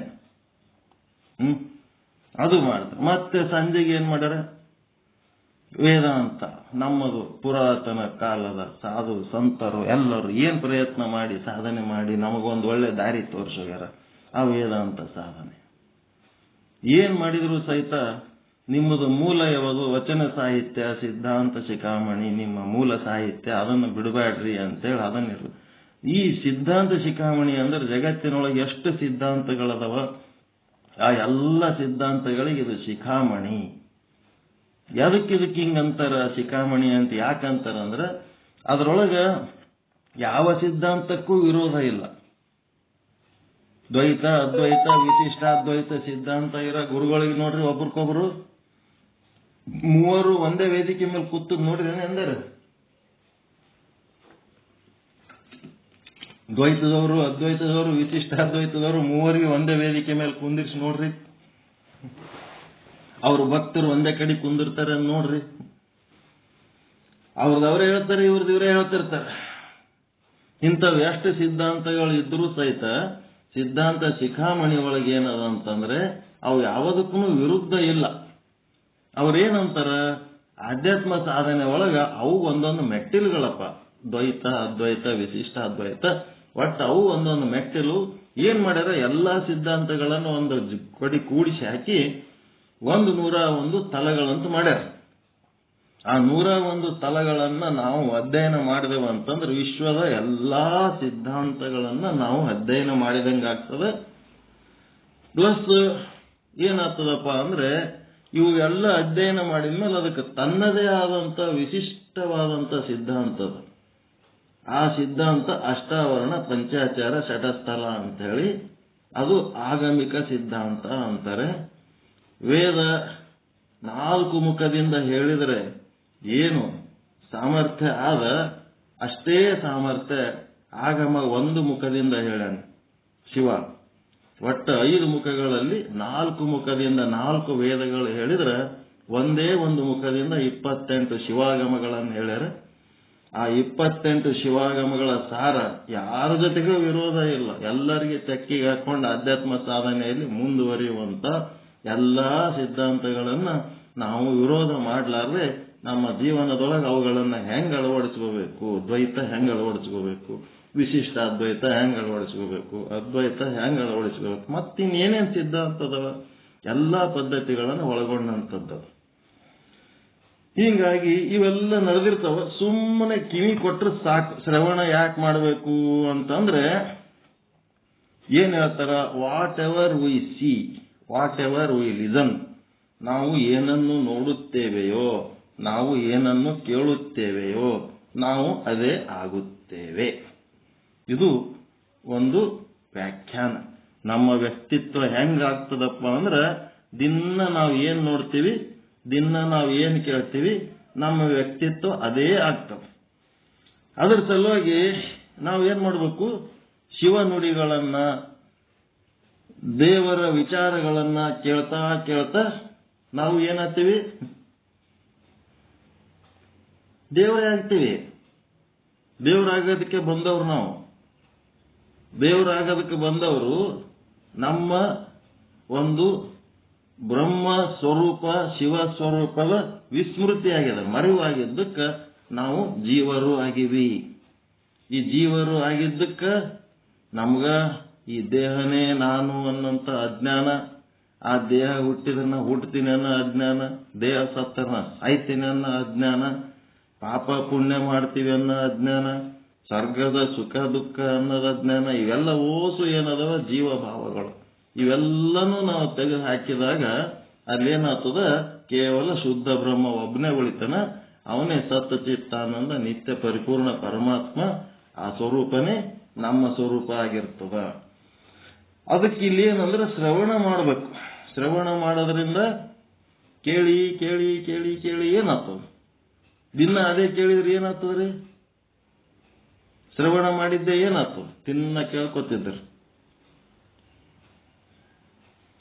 ಶ್ರವಣದ ಪರಿಣಾಮ ಏನು? ಮನನ ಆಗ್ತದ. ಶ್ರವಣನೇ ಮನನ ಆಗ್ತದ. ಹಾಲು ಕಾಸಿ ಕಾಸಿ ಕಾಸಿ ಕಾಸಿ ಏನಾಗ್ತದ? ಕೆನೆ ಆಗ್ತದ. ಹಂಗ ಶ್ರವಣ ಕೇಳಿ ಕೇಳಿ ಕೇಳಿ ಕೇಳಿ ಮನನ ಆಗ್ತದ. ನೀವು ಮನನ ಏನದ? ಮನನ ಅಂದ್ರೇನು? ಪ್ರಯತ್ನ ಪಟ್ಟು ಶ್ರವಣದಲ್ಲಿ ಏನು ಕೇಳಿರಿ ಅದನ್ನು ಪ್ರಯತ್ನ ಪಟ್ಟು ನೆನಪಿಗೆ ತಗೊಂಡು ಬರೋದು ಮನನ. ಮುಂದೆ ನಿಧಿಧ್ಯಾಸನ ಅಂತಂದ್ರೆ ಪ್ರಯತ್ನ ಪಡಲಾರದೆ ತಂದು ತಾನೇ ಅದು ನಿಮ್ಮ ನಡೆ ನುಡಿಗಳಲ್ಲಿ ವ್ಯಕ್ತ ಆಯ್ತು ಅಂತಂದ್ರೆ ಅದೇ ನಿಧಿಧ್ಯಾಸನ. ಈಗ ನಿಮ್ಮ ಮನೆಗೆ ನೀವು ಬಸ್ ಸ್ಟ್ಯಾಂಡ್ ಇಳಿದ ಕೂಡಲೇ ನಿಮ್ಮ ಊರಿಗೆ, ನಿಮ್ಮ ಮನೆಗೆ ನೀವು ಸುಮ್ ತಂತಾನೆ ಓದ್ತೀರ, ಯಾರ್ಯಾರು ಕೇಳ್ಕೊತ ಓದ್ತೀರ? ನಿಮ್ಮ ಮನೆಗೆ ಹೆಂಗ್ ಓದ್ತೀರಿ? ನಿಮ್ಮನ್ನ ನೀವು ಹೆಂಗಾರ ಆಟೋದಾಗ ಬಸ್ನಾಗ ಹೆಂಗ ಮಾಡಿ ನಿಮ್ಮ ಮನೆಗೆ ನೀವು ಹೆಂಗ್ ಓದ್ತೀರಿ? ಯಾರಿಗಾರ ಪ್ರಯತ್ನ ಪಟ್ಟು ಕೇಳ್ಕೊತ ಓದ್ತೀರೇನು? ಇಲ್ಲ. ಹಂಗ ಅದಕ್ಕೇನಂತಾರೆ ನಿಧಿಧ್ಯಾಸನ ಅಂತಂದ್ರೆ ಈ ಸಾಧನೆಯಲ್ಲಿ ತಂದು ತಾನೇ ಯಾವುದು ಪ್ರಯತ್ನ ಇರಲಾರ್ದೆ ತೊಡಗಿರೋದಕ್ಕೆ ನಿಧಿಧ್ಯಾಸನ ಅಂತಾರೆ. ಒಂದ್ ಸ್ವಲ್ಪ ಮನಸ್ಸು ಚಂಚಲ ಇದ್ದಾಗ ಅದನ್ನು ಪ್ರಯತ್ನ ಪಟ್ಟು ಆಧ್ಯಾತ್ಮ ಸಾಧನೆಯಲ್ಲಿ ತೊಡಗಿಸಿದ್ರೆ ಮನನ ಅಂತಾರೆ. ಇವೆರಡೂ ಸರಿಯಾಗಿ ಆಗ್ಬೇಕಾದ್ರೆ ಸರಿಯಾಗಿ ಶ್ರವಣ ಮಾಡ್ಕೊತಿರ್ಬೇಕು. ಶ್ರವಣ ಸುಮ್ಮನೆ ಕಿವಿ ಕೊಡೋದೇನು ಬೇಕಾಗಿಲ್ಲ. ನಿಮ್ ಪಾಠ ಕೇಳಕ್ ಏನಾರ ಫೀಸ್ ಅದ ಏನ್ರಿ ಅಂದ್ರೆ ಅದರಿ 1 ಲಕ್ಷ ಅದ ನೋಡ್ರಿ ಅಂತ ಹೇಳ್ತೀವಿ ನಾವು. ನಿಮ್ ಲಕ್ಷ ನಾವು ಕಡೆ ಕೊಟ್ರಿ ಅಂದ್ರೆ ಸಾಕು, ಪ್ರತಿನಿತ್ಯ ಇಷ್ಟು ಕೊಟ್ಕೋತಿದ್ರೆ ಬೇಕಾದಷ್ಟು ಆಗ್ತದೆ. ಅದಕ್ಕೆ ಈ ವ್ಯವಹಾರಗಳು ಅದ್ಯಾಕೆ ಮಾಡಬೇಕು, ಮಾಡಲಿಲ್ಲ ಅಂದ್ರೆ ನಡೆಯಂಗಿಲ್ಲ ಎನ್ನುವಂತ ಕೇಳಿದ್ರೆ ಮತ್ತೆ ಈ ವ್ಯವಹಾರಗಳಾದರೂ ನೀ ಯಾಕೆ ಮಾಡ್ತೀಯಪ್ಪ? ಅದಕ್ಕೆ ಹೇಳ್ತಾನೆ, ಈ ವ್ಯವಹಾರ ಮಾಡಿದ್ರೆ ನನಗ ಶಾಂತಿ, ನೆಮ್ಮದಿ, ಸುಖ ಅಂತ ಸಿಗುತ್ತದೆ, ಅದಕ್ಕೆ ನಾನು ಇದೆಲ್ಲ ಮಾಡ್ತೀನಿ ಅಂತ ಹಲವು ಬಗೆಯ ವ್ಯವಹಾರಗಳನ್ನು ಮಾಡುತ್ತಾ ಇರುತ್ತೇನೆ ಅಂತ ಹೇಳುತ್ತಾನೆ. ನಿನಗೆ ಇಲ್ಲಿ ಸಿಕ್ಕ ಸುಖ, ಶಾಂತಿ, ನೆಮ್ಮದಿ ಸಿಗ್ತದ ಖರೆ, ಆದ್ರೆ ಅವೆಲ್ಲ ಏನದವ? ಟೆಂಪರರಿ ಅದಾವ, ಪರ್ಮನೆಂಟ್ ಇಲ್ಲ, ಶಾಶ್ವತ ಸುಖ ಅಲ್ಲವು. ಶಾಶ್ವತವಾದ ಸುಖ ಬೇಕು ಅಂತಂದ್ರೆ ಈ ಶ್ರವಣಾದಿ ಸಾಧನೆಗಳನ್ನು ಮಾಡಬೇಕು. ಟೆಂಪರರಿ ಸುಖ ಬೇಕು ಅಂತಂದ್ರೆ ಈ ಲೌಕಿಕ ವ್ಯವಹಾರಗಳನ್ನು ಮಾಡಬೇಕು. ಅದಕ್ಕೆ ಅದು ಸರಿಯಾದ ಮಾತೆ ಇರಲಿ, ಆತನು ತಪ್ಪೇನು ಹೇಳಿಲ್ಲ. ಯಾಕೆಂದರೆ ಲೋಕ ವ್ಯವಹಾರವೆಲ್ಲವೂ ಹೀಗೆ ನಡೆದಿದೆ, ಎಲ್ಲನೂ ಹಿಂಗೆ ನಡೆದು, ಅದಕ್ಕೆ ಎಲ್ಲರೂ ಮಾಡ್ದಂಗೆ ನಾನು ಮಾಡ್ಲಕತ್ತೀನಿ, ನಂದೇನ್ ತಪ್ಪದ ಅಂತಂತ. ನಮ್ಮ ಸುಖಕ್ಕಾಗಿಯೇ ನಮ್ಮ ಪ್ರತಿಯೊಂದು ಚಲನವಲನವೂ ಏನೇನು ಮಾಡುತ್ತಾ ಇದ್ದೇವೆ ಅದೆಲ್ಲವೂ ನಮ್ಮ ಸುಖಕ್ಕಾಗಿಯೇ. ಏನಾರ ತಿಲ್ಲಕತ್ತೀವಿ ನಮ್ಮ ಸುಖಕ್ಕೆ, ಏನಾರ ನೋಡ್ಲಕತ್ತೀವಿ ನಮ್ಮ ಸುಖಕ್ಕೆ, ಏನಾರ ಮೂಸಿಸ್ಲಕತ್ತೀವಿ ಎಲ್ಲ ನಮ್ಮ ಸುಖಕ್ಕಾಗಿಯೇ. ನಾವು ಅವುಗಳನ್ನು ಮಾಡುತ್ತಾ ಇದ್ದೇವೆ ಹೊರತು ಬೇರೆ ಕಾರಣ ಇಲ್ಲವೆಂದರೆ ಇಲ್ಲವೇ ಇಲ್ಲ. ಎಲ್ಲಕ್ಕ ಉದ್ದೇಶ ಏನು? ನಮ್ಮ ಸುಖ, ಆರಾಮಿರ್ಬೇಕು, ಆರಾಮಿರ್ತೀವಿ ಅಂತ ಒಂದು ಅಪೇಕ್ಷೆ ಇಟ್ಕೊಂಡು ಇರ್ತಾರೆ. ಅದಕ್ಕೆ ಈ ಸುಖ ಅಂದ್ರೆ ಯಾವುದು ಅನ್ನೋದು ಸರಿಯಾಗಿ ತಿಳಿಲಾರ್ದಕ್ಕ ಈ ಸಂಸಾರದೊಳಗಿನ ಸುಖ ಹೆಂಗದ ಅಂತಂದ್ರ, ಚರ್ಮ ರೋಗಿ ಆ ಒಂದು ಚರ್ಮ ತಿಂಡಿ ಕೊಟ್ಟಾಗ ತುರ್ಸ್ಕೊತಾನಲ್ಲ, ತುರ್ಸ್ಕೊಂಡಾಗ ಅವನಿಗೆ ಸುಖ ಆಗ್ತದಲ್ರಿ. ಚರ್ಮ ರೋಗಿ ಚರ್ಮ ತಿಂಡಿ ಕೊಟ್ಟಾಗ ತುರ್ಸ್ಕೊಂಡಾಗ ಅವನಿಗೆ ಸುಖ ಆಗ್ತದಲ್ಲ, ತದ್ದು ಅವೇನಂತಿರಲ್ಲ ಈಸು ಆರಾಮ್ ಅನಿಸ್ತು. ಮತ್ತೆ ಆರಾಮ್ ಅನ್ಸಿದ್ರೆ ಇನ್ನೊಂದಿಟ್ಟು ಹಂಗೆ ತುರ್ಸ್ಕೊಂಡ್ಬಿಟ್ನಂದ್ರ ಗಾಯ ಹೊಯ್ಕೊಳಂಗ ಆತು. ಈ ಸಂಸಾರ ಸುಖ ಅಂದ್ರೆ ಹಿಂಗದ. ಅವಿವೇಕಿಗಳಿಗೆ ಏನಾಗ್ತದಂದ್ರೆ ಸಂಸಾರ ಸುಖ ಅಲ್ಲಿ ದುಃಖನೇ ಅದ. ದುಃಖನೇ ಸುಖವೆಂಬರು ಅವಿವೇಕಿಗಳು. ಸಂಸಾರದೊಳಗೆ ದುಃಖನೇ ಅದ, ಸಂಸಾರದೊಳಗೆ ನಷ್ಟನೇ ಅದ, ಸಂಸಾರದೊಳಗೆ ಕಷ್ಟನೇ ಅದ, ಸಂಸಾರದೊಳಗೆ ಅಪಮಾನನೇ ಆದ. ವಿವೇಕ ಇಲ್ಲದಕ್ಕ ಏನಾಗ್ಯದ? ಅಪಮಾನನೇ ಸನ್ಮಾನ ಆಗ್ಯದ, ದುಃಖನೇ ಸುಖ ಆಗ್ಯದ, ಅನಾನುಕೂಲತೆಗಳೇ ಅನುಕೂಲ ಆಗ್ಯಾವ, ಅಹಿತಗಳೇ ಹಿತ ಆಗ್ಯಾವ. ವಿಚಾರ ಮಾಡಿ ನೋಡಲಾಗಿ ಅಲ್ಲಿ ಏನೂ ಇಲ್ಲ. ಏನೂ ಇಲ್ಲ ಅಂದ್ರೆ ಎಲ್ಲರೂ ಸಂಸಾರ ಯಾಕೆ ಮಾಡ್ತಿದ್ದರ್ರಿ ಅಂತಂದ್ರೆ ಪ್ರಭುದೇವರು ಒಂದು ಹೇಳ್ತಾರೆ. ಏನು ಇಲ್ಲ ಅಂದ್ರೆ ಸಂಸಾರ ಯಾಕೆ ಮಾಡ್ತಿದ್ರು ಅಂತಂದ್ರ ಒಂಚೂರು ಅದ, ಅದ್ರಾಗ ಇದ್ದದಕ್ಕೆ ಮಾಡ್ತಾರ. ಏನದ? ಸಾಸಿವೆಯಷ್ಟು ಸುಖ. ಸಾಸಿವೆಯಷ್ಟು ಸುಖ ಅದ, ಅಷ್ಟು ಇದ್ದಿದ್ದಿಲ್ಲ ಅಂತಂದ್ರೆ ಅದ್ಯಾಕೆ ಮಾಡ್ತಿದ್ರು. ಆದ್ರೆ ಸಾಸಿವೆಯಷ್ಟು ಸುಖಕ್ಕ ಸಾಗರದಷ್ಟು ದುಃಖ. ಹೆಂಗ? ಯಾರಿಗಾರ ಒಂದು 100, 200, 500 ರೂಪಾಯಿ ಕೊಟ್ಟಿದ್ರಿ ಅಂತಂದ್ರ ಎಷ್ಟು ತಲೆಗೆ ಕೊರಿತಿರ್ತದ ಗೊತ್ತದ? ಅವ್ರು ಯಾವಾಗ ಒಳಗೆ ಕೊಡ್ತಾರ ಏನ್ ಮಾಡ್ತಾರ? ಒಂದ್ 10,000 ರೂಪಾಯಿ ಕೊಡ್ರಿ ನನಗೆ ನೋಡಮ್ಮ, ಸಮಾಧಾನ ಇರ್ರಿ ನೋಡಮ್ಮ. ಅದೇ ನಿಮ್ಮ ಹೆಂಡ್ರು ಕೇಳ್ರಿ, ಗಂಡ್ರು ಕೇಳ್ರಿ, ಅಯ್ಯೋ ತಗೋ 500 ಕೇಳಿದ್ರೆ 1000 ಕೊಡ್ತಾರ, 1000 ಕೊಟ್ರೆ 2000 ಕೊಡ್ತಾರ. ಮಕ್ಕಳು ಕೇಳಿದ್ರೆ ಇನ್ನ ಕೇಳೋದಕ್ಕಿಂತ ಮೊದಲೇ ಅವ್ರಿಗೆ ಜಗ್ಗಿ ಜಗ್ಗಿ ತುಂಬಿ ತುಂಬಿ ಕೊಡ್ತಿರ್ತಾರ. ಎಲ್ಲಾನು ತಗೊಂಡು ತಿಂದು ಬೆಳೆದು ಎಲ್ಲ ಮಾಡಿ ಕಡಿಗೆ ಅವ್ರು ಏನ್ ಮಾಡ್ತಾರ? ಯಾರು ಉಣಿಸಿ ತಿನಿಸಿ ಬೆಳೆಸಿರ್ತಾರ ಅವ್ರು ಏನಾರ ಅಧಿಕಾರ ಮಾಡಿ ಹೇಳಕ್ ಹೋದ್ರೆ ಒಳ್ಳೆ ಗುರ್ರ ಅಂತಾರ. ಇಲ್ಲ ಬಹಳ ದೊಡ್ಡ ಮನುಷ್ಯ ಆಗಿ ದೂರ ದೂರ ದೇಶದಾಗ ಹೋಗಿ ಬೆಳೆದು ದೊಡ್ಡ ಅಧಿಕಾರಿ ಆಗಿ ಅವನ್ಲಿಂತ ನಮ್ಗೆ ಏನು ಬೇಕಾಗಿಲ್ರಿ. ಅವ ಒಬ್ಬ ಶಾಣೆ ಇದ್ರೆ ಸಾಕು, ಅವ ಒಬ್ಬ ಚಲೋ ಆದ್ರೆ ಸಾಕು, ಹೋಯ್ಲಿ ಅಂತೇಳಕ್ಕೆ ಎಲ್ಲ ಮಾಡಿ ಅವನಿಗೆ ಹೋಗಿ ದೊಡ್ಡ ಕುರ್ಚಿಗೆ ಹೋಗಿ ಕುಂದಿಸ್ಬಿಡ್ತೀರಿ. ಸತ್ತು 15 ದಿವಸ ಆದ್ರೆ ಹೆಣಕ್ ಬಂದಿಲ್ಲ ಮಕ್ಕಳು. ಅಮೆರಿಕಾದಾಗ ಅದಾವಂತ, ಅಮೆರಿಕಾದಾಗ ಹೆಣ ವಾಸನೆ ಬಂದು ಎಕ್ಸ್ಟೆನ್ಷನ್ದಾಗ ನಡೂರಾಗಿದ್ದ ಮನಿ ಬ್ಯಾಡ ಅಂತೇಳಿ ಊರ್ ಹೊರಗ ಬೈಲಾಗ ಹೋಗಿ ದೊಡ್ಡದೊಂದು ಮನಿ ಕಟ್ಸ್ಯಾರ, ರೊಕ್ಕ ಜಗ್ಗ್ಯದ ಅಂತೇಳಿ. ಮುದುಕರಿಗೆ ಏನಾಗ್ಯದ ಏನೋ ಹೆಂಗ ಸತ್ತು ಬಿಟ್ಟಾವ 2 ಮುದುಕರು. 15 ದಿವಸ ಆದ್ರೂ ಅಲ್ಲಿ ಸತ್ತು ವಾಸನೆಗೆ ಸಹಿತ ಮಂದಿಲ್ಲ ನೋಡಿಕೆ ಏನಾಗ್ಯದ ನೋಡೋ. ಅವ್ರಿಗೆ ಫೋನ್ ಸಹಿತ ಮಾಡಿ ಮಾತಾಡ್ಸೋರು ದಿಕ್ಕಿಲ್ಲ. ಅವ್ರ ಮಕ್ಕಳು ಅಮೆರಿಕದಾಗ ರಾಜ ಮಹಾರಾಜರಂಗ ದೊಡ್ಡ ಪ್ಯಾಕೇಜ್ನ ಕೆಲಸ ಮಾಡ್ತಾರೆ. ಇಲ್ಲೇ ನನ್ನ ಮಗನಿಗೆ ಫೋನ್ ಹಚ್ಚಿದ್ರೆ 3 ದಿವಸಕ್ಕೆ ಒಮ್ಮೆ ಸಿಗ್ತಾನ ಫೋನ್. ಅದು ಸಿಗ್ತಾನ ಅಂತ ಅನ್ಕೋಬೇಕಟ್ಟೆ. ಈಗ ಫೋನ್ ಮಾಡಿದ್ರೆ ಎತ್ತಂಗಿಲ್ಲ, ಮತ್ತೆ ಅವಾಗ ಅವನೇ ಮಾಡ್ತಾನೆ ಬಿಡು ಅಂದ್ರೆ 2-3 ದಿವಸ ಆದ್ಮೇಲೆ ಯಾಕಪ್ಪಾಜಿ ಫೋನ್ ಹಚ್ಚಿದ್ದೆಲ್ಲ ಅಂತ. ನಾವು ಏನ್ ಮಾಡ್ತೀರಿ ಇಂಥ ಮಕ್ಕಳು ತಗೊಂಡು? ಏನ್ ಮಾಡ್ತೀರಿ ಇವೆಲ್ಲ?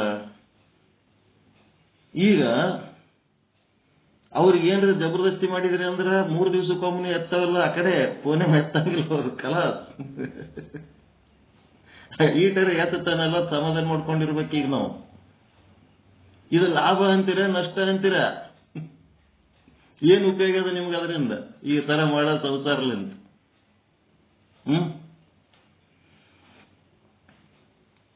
ಏನದ ಇದ್ರಾಗ? ಏನೂ ಇಲ್ಲ. ಇಲ್ಲ ಅಂದ್ರೂ ಅದೇ ಬಹಳ ಚಂದದ.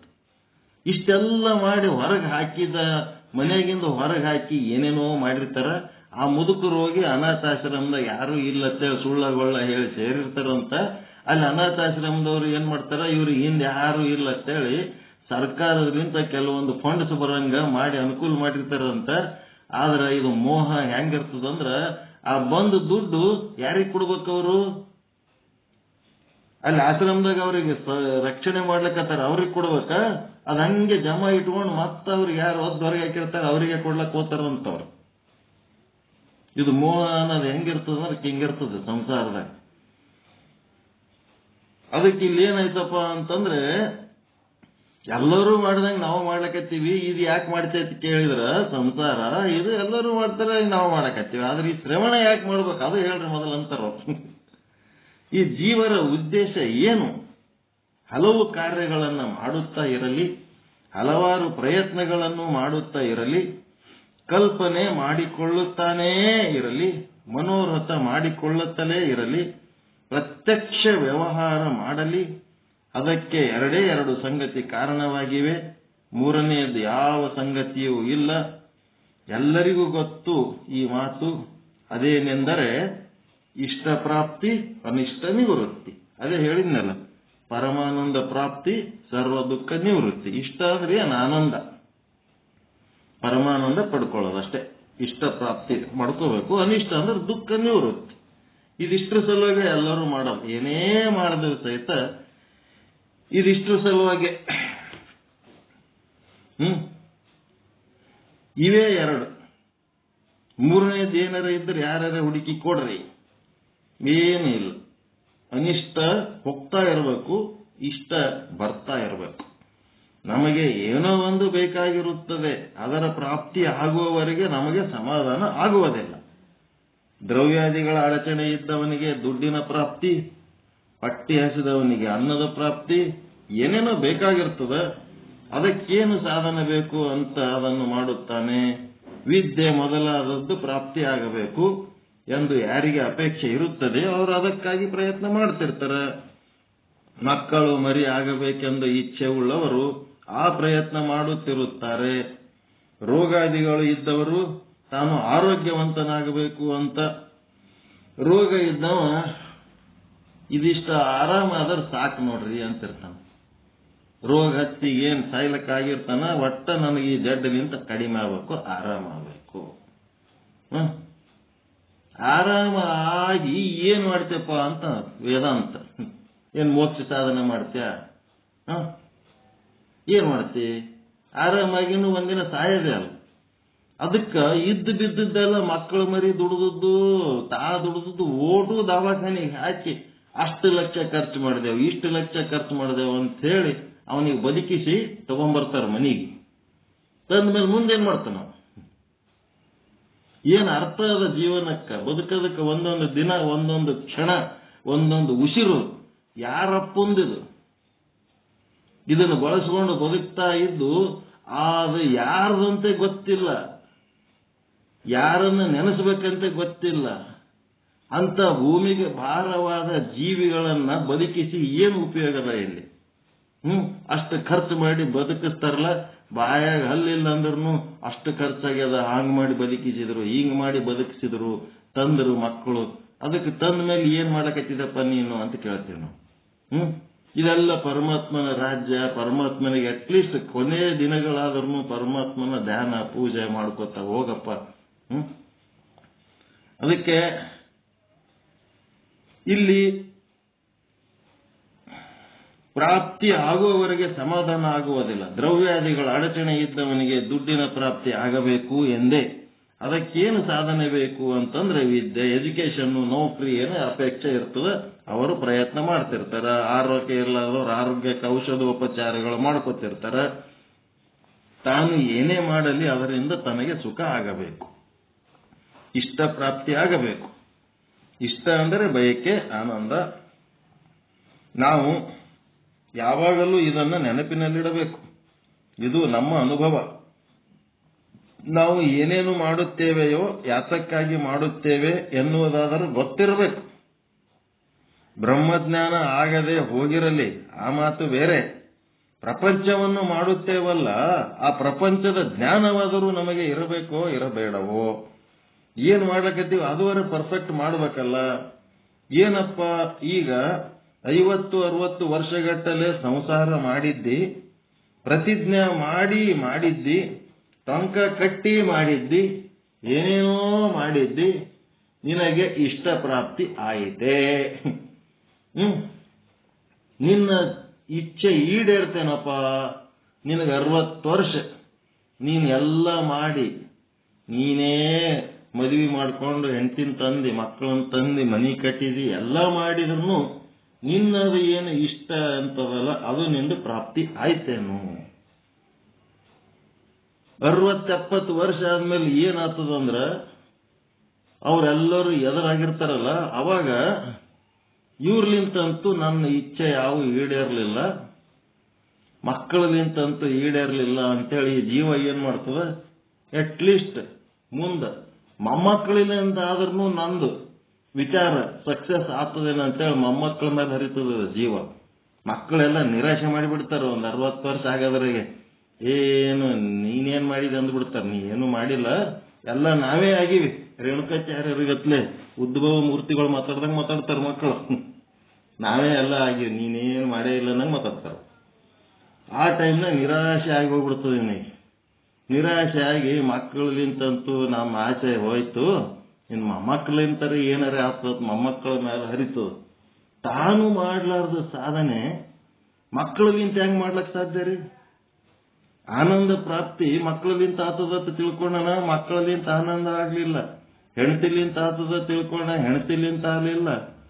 ಹೊಲ ಮನಿ ಮಾಡೋದ್ರಿಂದ ಆತದಂತ ಹೊಲ ಮನಿಲಿಂತ ಆಗ್ಲಿಲ್ಲ. ರೊಕ್ಕ ರೂಪಾಯಿಲಿಂತ ಆತದಂತ ಅದು ಮಾಡ್ದ, ಅದು ಆಗ್ಲಿಲ್ಲ.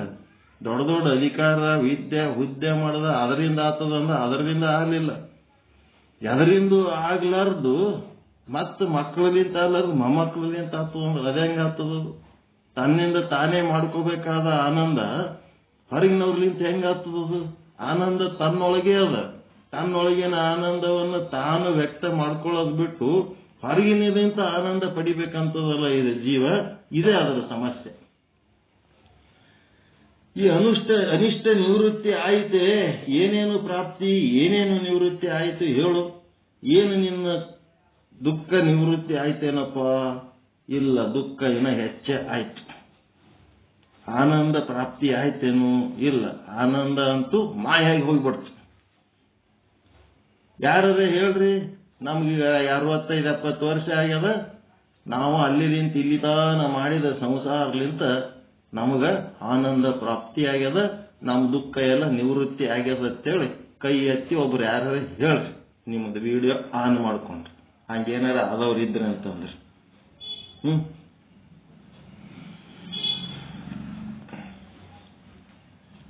ಅದಕ್ಕೆ ಒಂದು ಕ್ಷಣ ಇಷ್ಟ ಪ್ರಾಪ್ತಿ ಆದ ಹಾಗೆ ಆಗುತ್ತದೆ, ಆಮೇಲೆ ಅದು ಕಡೆಯವರೆಗೆ ಉಳಿಯುವುದೇ ಇಲ್ಲ. ಇವತ್ತು ಬಹಳ ಸಂತೋಷ ಪಟ್ಟಿರುತ್ತಾನೆ ಒಂದು ವಿಷಯದಲ್ಲಿ, ಆ ಆನಂದ ನಾಳಿನ ದಿನ ಅವನಿಗೆ ಉಳಿಯುವುದೇ ಇಲ್ಲ. ಎಲ್ಲೋ ಒಂದೊಂದು ಸಂತೋಷ ಆಗ್ತಾವ. ತನ್ನ ರಿಸಲ್ಟ್ ಬಂದಾಗ, ತನಗೆ ನೌಕರಿ ಸಿಕ್ಕಾಗ, ತನಗೆ ಪ್ರಮೋಷನ್ ಸಿಕ್ಕಾಗ, ಮಕ್ಕಳದ ರಿಸಲ್ಟ್ ಬಂದಾಗ, ಮಕ್ಕಳ ನೌಕರಿ ಸಿಕ್ಕಾಗ, ಮಕ್ಕಳಿಗೆ ಮದುವೆ ಆದಾಗ, ಮತ್ತೇನಾದಾಗ ಅವಾಗ ಒಂದಿಟ್ಟು ಖುಷಿ ಆಗ್ತದ. ಖುಷಿಯಾಗಿ ಆ ಖುಷಿ ಎಷ್ಟೊತ್ತಿರ್ತದ? ಒಬ್ಬ ಭಯಂಕರ ಗಳಿಸ್ಬಿಟ್ಟಿದ್ನಂತ, ಜಗ್ಗಿ ಗಳಿಸಿದ್ನಂತ. ಗಳಿಸಿದ್ಮೇಲೆ ಅವನ ತಲೆಗೆ ಒಂದು ಕ್ವಶನ್ ಹುಟ್ಟುತ್ತಂತ, ಎಷ್ಟಪ್ಪ ನಮ್ಮ ವಂಶದೊಳಗ ಏನೂ ಕೆಲಸ ಮಾಡಲಾರ್ದೆ ಸುಮ್ಮ ಹಂಗೆ ಕುಂತು ಉಂಡ್ರ ಎಷ್ಟನೇ ತಲೆಮಾರಿನವ್ರ ತನಕ ಕುಂತು ಉಣ್ಲಿಕ್ಕೆ ಸಾಧ್ಯ ಆದ ಅಂತ ಅವನ ತಲೆಗೊಂದು ಪ್ರಶ್ನೆ ಬಂತಂತ.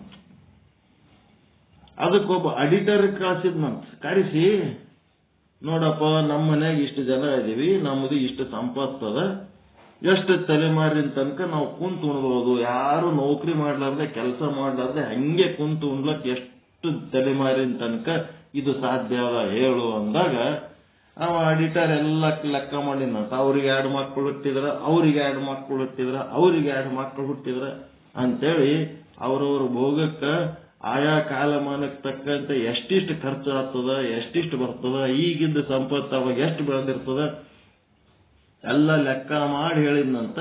12 ತಲೆಮಾರಿನವ್ರ ತನಕ ನಿಮ್ ಮನ್ಯಾಗ ಏನೂ ಕೆಲಸ ಮಾಡ್ಲಿಲ್ಲ ಅಂದ್ರೂ ಕುಂತು ಉಣಷ್ಟು ಸಾಧನೆ ಮಾಡಿರಪ್ಪ ಅನ್ನಂತ. ಭಯಂಕರ ಖುಷಿ ಆಗ್ಬಿಡ್ತತ್ತ ಅವನಿಗೆ. 12 ತಲೆಮಾರಿನವ್ರ ತನಕ ನಾವು ಕುಂತು ಉಣಷ್ಟು ನಮ್ಮ ಮನ್ಯಾಗ ಸಂಪತ್ತಾದ ಅಂತ ಭಯಂಕರ ಖುಷಿಯಾಗಿ ಬಂಧು ಮಿತ್ರರಿಗೆಲ್ಲ ಕರೆಸಿ ಊಟಕ್ಕೆ ಹಾಕಿದ್ನಂತ. ಊಟಕ್ಕೆ ಹಾಕಿ ಮತ್ತೊಂದು ವಾರ ಬಿಟ್ಟ ಮೇಲೆ ಯಾವನು ಅದರ ಅಡಿಟರ್ ಹೇಳಿರ್ತಾನೆ 12 ತಲೆಮಾರು, ಅವನು ಅವ್ರ ಮನಿ ಮುಂದಿಂದ ಹೋಗೋ ಟೈಮ್ನೊಳಗ ಆ ಸಾವುಕಾರ ತಲೆ ಕೆಳಗೆ ಹಾಕೊಂಡು ಏನೋ ಚಿಂತೆ ಮಾಡ್ಕೊಂಡು ಕೂತಿದ್ನಂತ ಅವ್ರ ಮನಿ ಮುಂದೆ ಕಟ್ಟಿ ಮೇಲೆ. ನಮಸ್ಕಾರ ರೀ ಸಾವುಕಾರ ಅನ್ನಂತೀವ. ಅವನಿಗೆ ಲಕ್ಷಣೇ ಇಲ್ಲ, ಚಿಂತೆ ಒಳಗೆ ಬಹಳ ಡೀಪ್ ಚಿಂತೆ ಒಳಗೆ ಮುಳುಗಿದ್ನಂತ. ಮತ್ತೆ ಮ್ಯಾಲೆ ಏರಿ ಹೋಗಿ ಯಾಕ್ರಿ ಏನ್ ಚಿಂತೆ ಒಳಗಿದ್ರಿ, ಯಾಕ ಏನು ಮನಸ್ಸು ಯಾಕೆ ಸಮಾಧಾನ ಇಲ್ಲ ಏನು ಅನ್ನಂತ. ಅವಾಗ ಅವನು ಸಾವುಕಾರ ಹೇಳಿದ್ನಂತ, ನಿಂದೆ ನೋಡಪ್ಪ ಗದ್ದಲ ಇದು, ನನಗ ಸುಮ್ಮಿದ್ದೆ, ನೀನು ಹಿಂಗೆ ಹೇಳ್ಬಿಟ್ಟು ನನಗೆ ಚಿಂತೆ ಆಯ್ತಪ್ಪ. ಏನ್ ಚಿಂತೆ ಆಗ್ಯದ? 12 ತಲೆಮಾರು ತನಕ ಕುಂತು ಉಣ್ತದ ಅಂತ ನೀನು ಹೇಳಿದಲ್ಲಪ್ಪ, ಮತ್ತೀಗೇನಾಗ್ಯದ ಅಂದ್ರ ನನಗೆ ಅದರ ಚಿಂತೆ ಎತ್ತದಂದ್ರೆ 13ನೇ ತಲೆಮಾರಿನವನಿಗೆ ಏನ್ ಮಾಡಬೇಕು ಅಂತ ಚಿಂತೆ ಮಾಡ್ಲಕತ್ತೀನಿ ನಾನು. ಏನಂತೀರಿ ಇದಕ್ಕ? 12 ತಲೆಮಾರು ತನಕ ಕುಂತು ಉಣ್ತೀನಿ ಅನ್ನೋ ಸಂತೋಷ ಎಷ್ಟೊತ್ತಿತ್ತ? ಒಂದು ದಿನ ಅಷ್ಟೇ. ಮರುದಿವ್ಸ 13ನೇ ತಲೆಮಾರದ ಒಂದು ಚಿಂತೆ ಚಾಲು ಆಯ್ತು. ಇವತ್ತು ಬಹಳ ಸಂತೋಷ ಪಟ್ಟಿರುತ್ತಾನೆ ಒಂದು ವಿಷಯದಲ್ಲಿ, ಆ ಆನಂದ ನಾಳಿನ ದಿನ ಅವನಿಗೆ ಉಳಿಯುವುದೇ ಇಲ್ಲ. ಒಬ್ಬನು ಒಂದು ಪರೀಕ್ಷೆ ಕೂಡುತ್ತಾನೆ, ತೇರ್ಗಡೆ ಆಗುತ್ತಾನೆ, 1ನೇ ವರ್ಗದಲ್ಲಿ ತೇರ್ಗಡೆ ಆಗುತ್ತಾನೆ, ಮತ್ತೆ ಅದರಲ್ಲೇನು ಫಸ್ಟ್ ಕ್ಲಾಸ್ ಪಾಸ್ ಆಗ್ಯಾನ. ಅವತ್ತಿನ ಅವನ ಆನಂದ ಅಂದರೆ ಹಿಡಿಸಲಾರದಷ್ಟು ಆದೀತು. ಭಯಂಕರ ಆನಂದ ಆಗಿರ್ಬೋದು, 100% ರಿಸಲ್ಟ್ ಬಂದದ, ಖುಷಿ ಆಗ್ಯದ. ನಿಜ ಹೇಳುವುದಾದರೆ ಆ ಆನಂದ ಪ್ರದರ್ಶನ ಹಲವು ರೀತಿಯಿಂದ ಮಾಡ್ಯಾನ. ಎಲ್ಲ ಗೆಳೆಯರಿಗೆ ಕರೆದು ಅದು ಪಾರ್ಟಿ ಮಾಡಿ ಏನೆಲ್ಲ ಮಾಡ್ಯಾನ, ದೇವರ ಗುಡಿಗೆ ಹೋಗ್ತಾನ, ಏನೇನೋ ಮಾಡ್ದ, ಏನಾದರೂ ಮಾಡ್ಯಾನ. ಅವತ್ತಿನ ದಿವಸದ ಆನಂದ ಅದು ಅವತ್ತು ಪರಮಾವಧಿ. ಮರುದಿನ ಒಂದು ಸ್ವಲ್ಪವಾದರೂ ಅದೇನಾಗ್ಬಿಡ್ತು, ಕಡಿಮೆ ಆಗಿಬಿಡ್ತು. ಹಂಗೆ ಅದು ಕಡಿಮೆ ಹಾಕೋತ ಹೋಗ್ಬಿಡ್ತು. 4-8 ದಿನ ಹೋಯಿತು ಎಂದರೆ ಏನಾಯ್ತು, ಎಲ್ಲ ರಿಸಲ್ಟ್ ಬಂತು. ಮುಂದೆ ನೌಕರಿ ಹುಡುಕ್ಲಕ್ಕತ್ತ. ನೌಕರಿ ಹುಡುಕಿದ್ರೆ ಮತ್ತೆ ಚಿಂತೆ ಶುರು ಆಯ್ತು ಅವನಿಗೆ. ಎಲ್ಲ ವ್ಯವಹಾರ ಇದರಂತೆ ಒಂದು ಬಿಟ್ರೆ ಮತ್ತೊಂದು. ಇವತ್ತು ಸಂಕಲ್ಪ ಮಾಡ್ತೀವಿ, ಸಿದ್ಧಿ ಮಾಡ್ಕೋತೀವಿ, ಮುಂದದು ಅದೇ ವಿಕಲ್ಪ ಆಗ್ತದೆ, ಮತ್ತೆ ಹೊಸ ಸಂಕಲ್ಪ ಚಾಲು ಆಗ್ತದೆ. ಹೀಗಾಗಿ ಮದುವೆ ವಿಷಯ ತೆಗೆದುಕೊಳ್ಳಿ, ಒಂದು ಸಂತತಿ ಉತ್ಪನ್ನ ಆಯಿತು ಎನ್ನಿ, ಕೂಸು ಬಹಳ ಚೆನ್ನಾಗಿದೆ, ಗಂಡು ಮಗು, ಆಹಾ ಸಕ್ಕರೆ ಪೇಡ ಹಂಚುತ್ತಾರೆ, ಏನೆಲ್ಲ ಮಾಡ್ತಾರೆ. ಮಾಡಿದ ಮೇಲೆ ಮರುದಿನ ಎಲ್ಲ ಮೊದಲಿನಂತೆ ಸಾಮಾನ್ಯ ಆಗಿ ಬಿಡುತ್ತದೆ. ಏನಾಗ್ತದ? ಏನಾಗಂಗಿಲ್ಲ. ಮೊದಲು ಹೆಂಗಿತ್ತ ಹಂಗೆ ಆಗಿಬಿಡುತ್ತೆ. ಆ ಆನಂದ ಹುಮ್ಮಸ್ಸು ಉಳಿಯುವುದಿಲ್ಲ. ಈ ಸಂಸಾರದೊಳಗೆ ನಾವು ಎಷ್ಟೇ ಸೆಲೆಬ್ರೇಷನ್ ಮಾಡಿದರೂ ಸಹಿತ ಅದು ಆನಂದ ಉಳಿಯಂಗಿಲ್ಲ, ಅದು ಹೋಗ್ಬಿಡ್ತದ. ಪ್ರಪಂಚದ ಈ ರೀತಿಯ ಅನುಭವವೇನಾದರೂ ನಮಗೆ ಗೊತ್ತಿದೆಯೋ ಇಲ್ಲವೋ ಆಗುವುದಿಲ್ಲ ಎನ್ನಬೇಕೇ. ನಮಗೆ ಸಂತೋಷ ಆಗಿಯೇ ತೀರುತ್ತದೆ, ಆದರೆ ಅದು ಹೋಗಿಯೇ ಬಿಡುತ್ತದೆ. ಅಂದ್ರೆ ವಿನಾಶಕಾರಿ ಏನದ? ವಿನಾಶಿ ಆನಂದ, ನಾಶ ಆಗಿ ಹೋಗಂತ ಆನಂದ. ಅದು ಯಾವುದು ಆಗುತ್ತದೆ ಅದು ಹೋಗುತ್ತದೆ ಅಂತ ನಿಯಮ. ಆಗಿದ್ದು ಹೋಗುತ್ತದೆ, ಇದು ಆಗ್ಲಾರ್ದು ಹೋಗ್ಲಾರ್ದಂತ ಆನಂದ. ಅಲ್ಲಿಯೇ 2 ಅಕ್ಷರ ಇವೆ, ಹೆಚ್ಚು ಕಡಿಮೆ ಮಾಡುವುದು. ಮೊದಲನೆಯದು ಆ, ಎರಡನೇದ್ದು ಹೋ. ಆ ತೆಗೆದು ಬಿಟ್ಟರೆ ಹೋಗಿಬಿಡುತ್ತದೆ, ಹೋ ಹಚ್ಚಿದರೆ ಮುಗಿಯಿತು. ಹೀಗೆ ಪ್ರಾಪಂಚಿಕ ಸುಖ ಕ್ಷಣಿಕವಾಗಿದೆ, ನಮ್ಮ ಇಚ್ಛೆ ಇಲ್ಲದಿದ್ದರೂ ದುಃಖ ಬಂದು ಬಿಡುತ್ತವೆ. ನಮ್ಮ ಇಚ್ಛೆ ಇಲ್ಲಂದ್ರೂ ದುಃಖ ಬರ್ತಾವ, ಬ್ಯಾಡ ಅಂದ್ರೆ ಬಿಡಂಗಿಲ್ಲ. ದುಃಖನೂ ಬರ್ತಾವ, ಸುಖನೂ ಬಿಡ್ತಾವ. ಅವು ಬರ್ತಾವ, ಇದ್ದಂಗೆ ಇರಂಗಿಲ್ಲ. ದುಃಖ ಬರ್ತವ, ಸುಖ ಬರ್ತದ, ಆದ್ರೆ ಅವು ಇದ್ದಂಗೆ ಇರಂಗಿಲ್ಲ. ಇದು ಬಹಳ ಚಂದ ತಿಳ್ಕೋಬೇಕು. ಇಲ್ಲಿ ಏನ್ ಹೇಳ್ತಿರ್ತಾರ ಮರ್ಮ, ಅದು ಬಹಳ ಚಂದ ತಿಳ್ಕೋಬೇಕು. ಇದು ಗಟ್ಟಿ ಮಾಡ್ಕೋಬೇಕು. ಸುಖ ಬ್ಯಾಡ ಅಂದ್ರೂ ಬರ್ತಾವ, ದುಃಖ ಬ್ಯಾಡ ಅಂದ್ರೂ ಬರ್ತಾವ. ಬಂದಾಗ ನಾವೇನ್ ಮಾಡ್ಬಿಡ್ತೀವಿ, ವಿಕಾರ ಆಗ್ಬಿಡ್ತೀವಿ. ಒಂದು ಹುಬ್ಬದರೆ ಮಾಡ್ತೀವಿ, ಒಂದು ಕುಗ್ಗದರೆ ಮಾಡ್ತೀವಿ. ಆದ್ರ ಅದೇನದ, ಅದು ಇದ್ದಂಗೆ ಇರಂಗಿಲ್ಲ, ಮತ್ತೆ ಚೇಂಜ್ ಆಗ್ಬಿಡ್ತದೆ.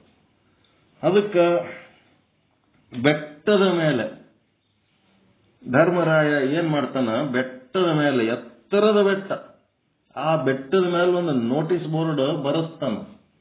ನೋಟಿಸ್ ಬೋರ್ಡ್ ತಯಾರು ಮಾಡಿಸ್ತಾನ, ಬಹಳ ಚಂದ ಪಾಲಿಶ್ ಮಾಡಿದಂತ ನೋಟಿಸ್ ಬೋರ್ಡ್. ಯಾರಿಗೆ ಎಕ್ಕಡಿ ಹೋದ್ರೂ ಅದು ಬೋರ್ಡ್ ಅವ್ರ ಕಣ್ಣಿಗೆ ಬೀಳ್ಬೇಕು.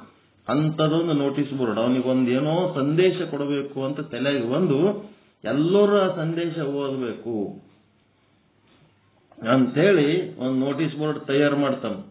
ತಯಾರು ಮಾಡಿ ಕೃಷ್ಣ ಕರಿತಾನ. ಕೃಷ್ಣ, ಈ ನೋಟಿಸ್ ಬೋರ್ಡ್ ನೋಡು ಎಷ್ಟದ, ಯಾವ ದಿಕ್ಕಲಿಂತ ಯಾಕಡೆ ಯಾರು ಬಂದ್ರು ಇದು ಓದಬೇಕು, ಇದು ಕಾಣಬೇಕು ಅಂತ ನೋಟಿಸ್ ಬೋರ್ಡ್ ತಯಾರು ಮಾಡೀನಿ.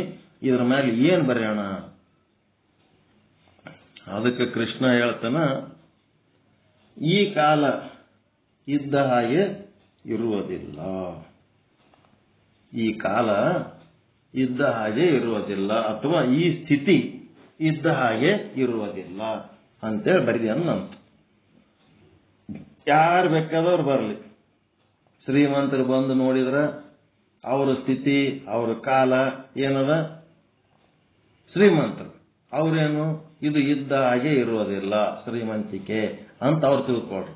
ಬಡವ್ರು ಬಂದದು ಓದಿದ್ರೆ ಅವ್ರನ್ನು ಬಡತನದ ಕಷ್ಟ, ಅವರು ಏನ್ ತಿಳ್ಕೋಬೇಕು, ಇದು ಬಡತನ ನಮಗೆ ಶಾಶ್ವತ ಅಲ್ಲ, ಇದು ಇದ್ದ ಹಾಗೆ ಇರುವುದಿಲ್ಲ, ಈಗ ಇದ್ದ ಹಾಗೆ ಸದಾಕಾಲ ಇರುವುದಿಲ್ಲ, ಇದೇ ಸ್ಥಿತಿ ಇರುವುದಿಲ್ಲ ಅಂತೇಳಿ ಒಂದೇನೋ ವಾಕ್ಯ ಹೇಳ್ತಾನ.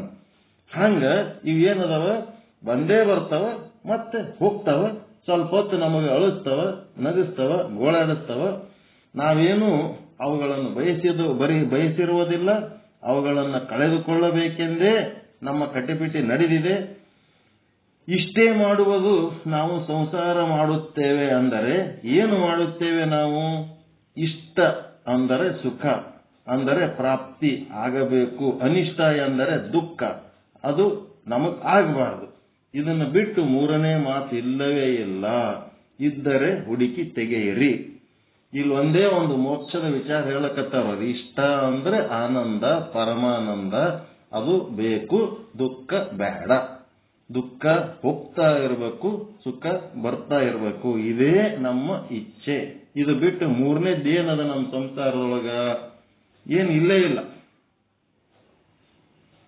ಅದಕ್ಕೆ ಹಾಗಾದರೆ ಈ ಶಾಸ್ತ್ರಾದಿಗಳನ್ನು ಕೇಳುವುದಾಗಲಿ, ಅದರಲ್ಲಿ ಹೇಳಿದ ಅನೇಕ ಸಾಧನೆಗಳನ್ನು ಮಾಡುವುದಾಗಲಿ ಯಾತರ ಸಲುವಾಗಿ ಅಂದರೆ ಇಷ್ಟ ಪ್ರಾಪ್ತಿ, ಅನಿಷ್ಟ ನಿವೃತ್ತಿ.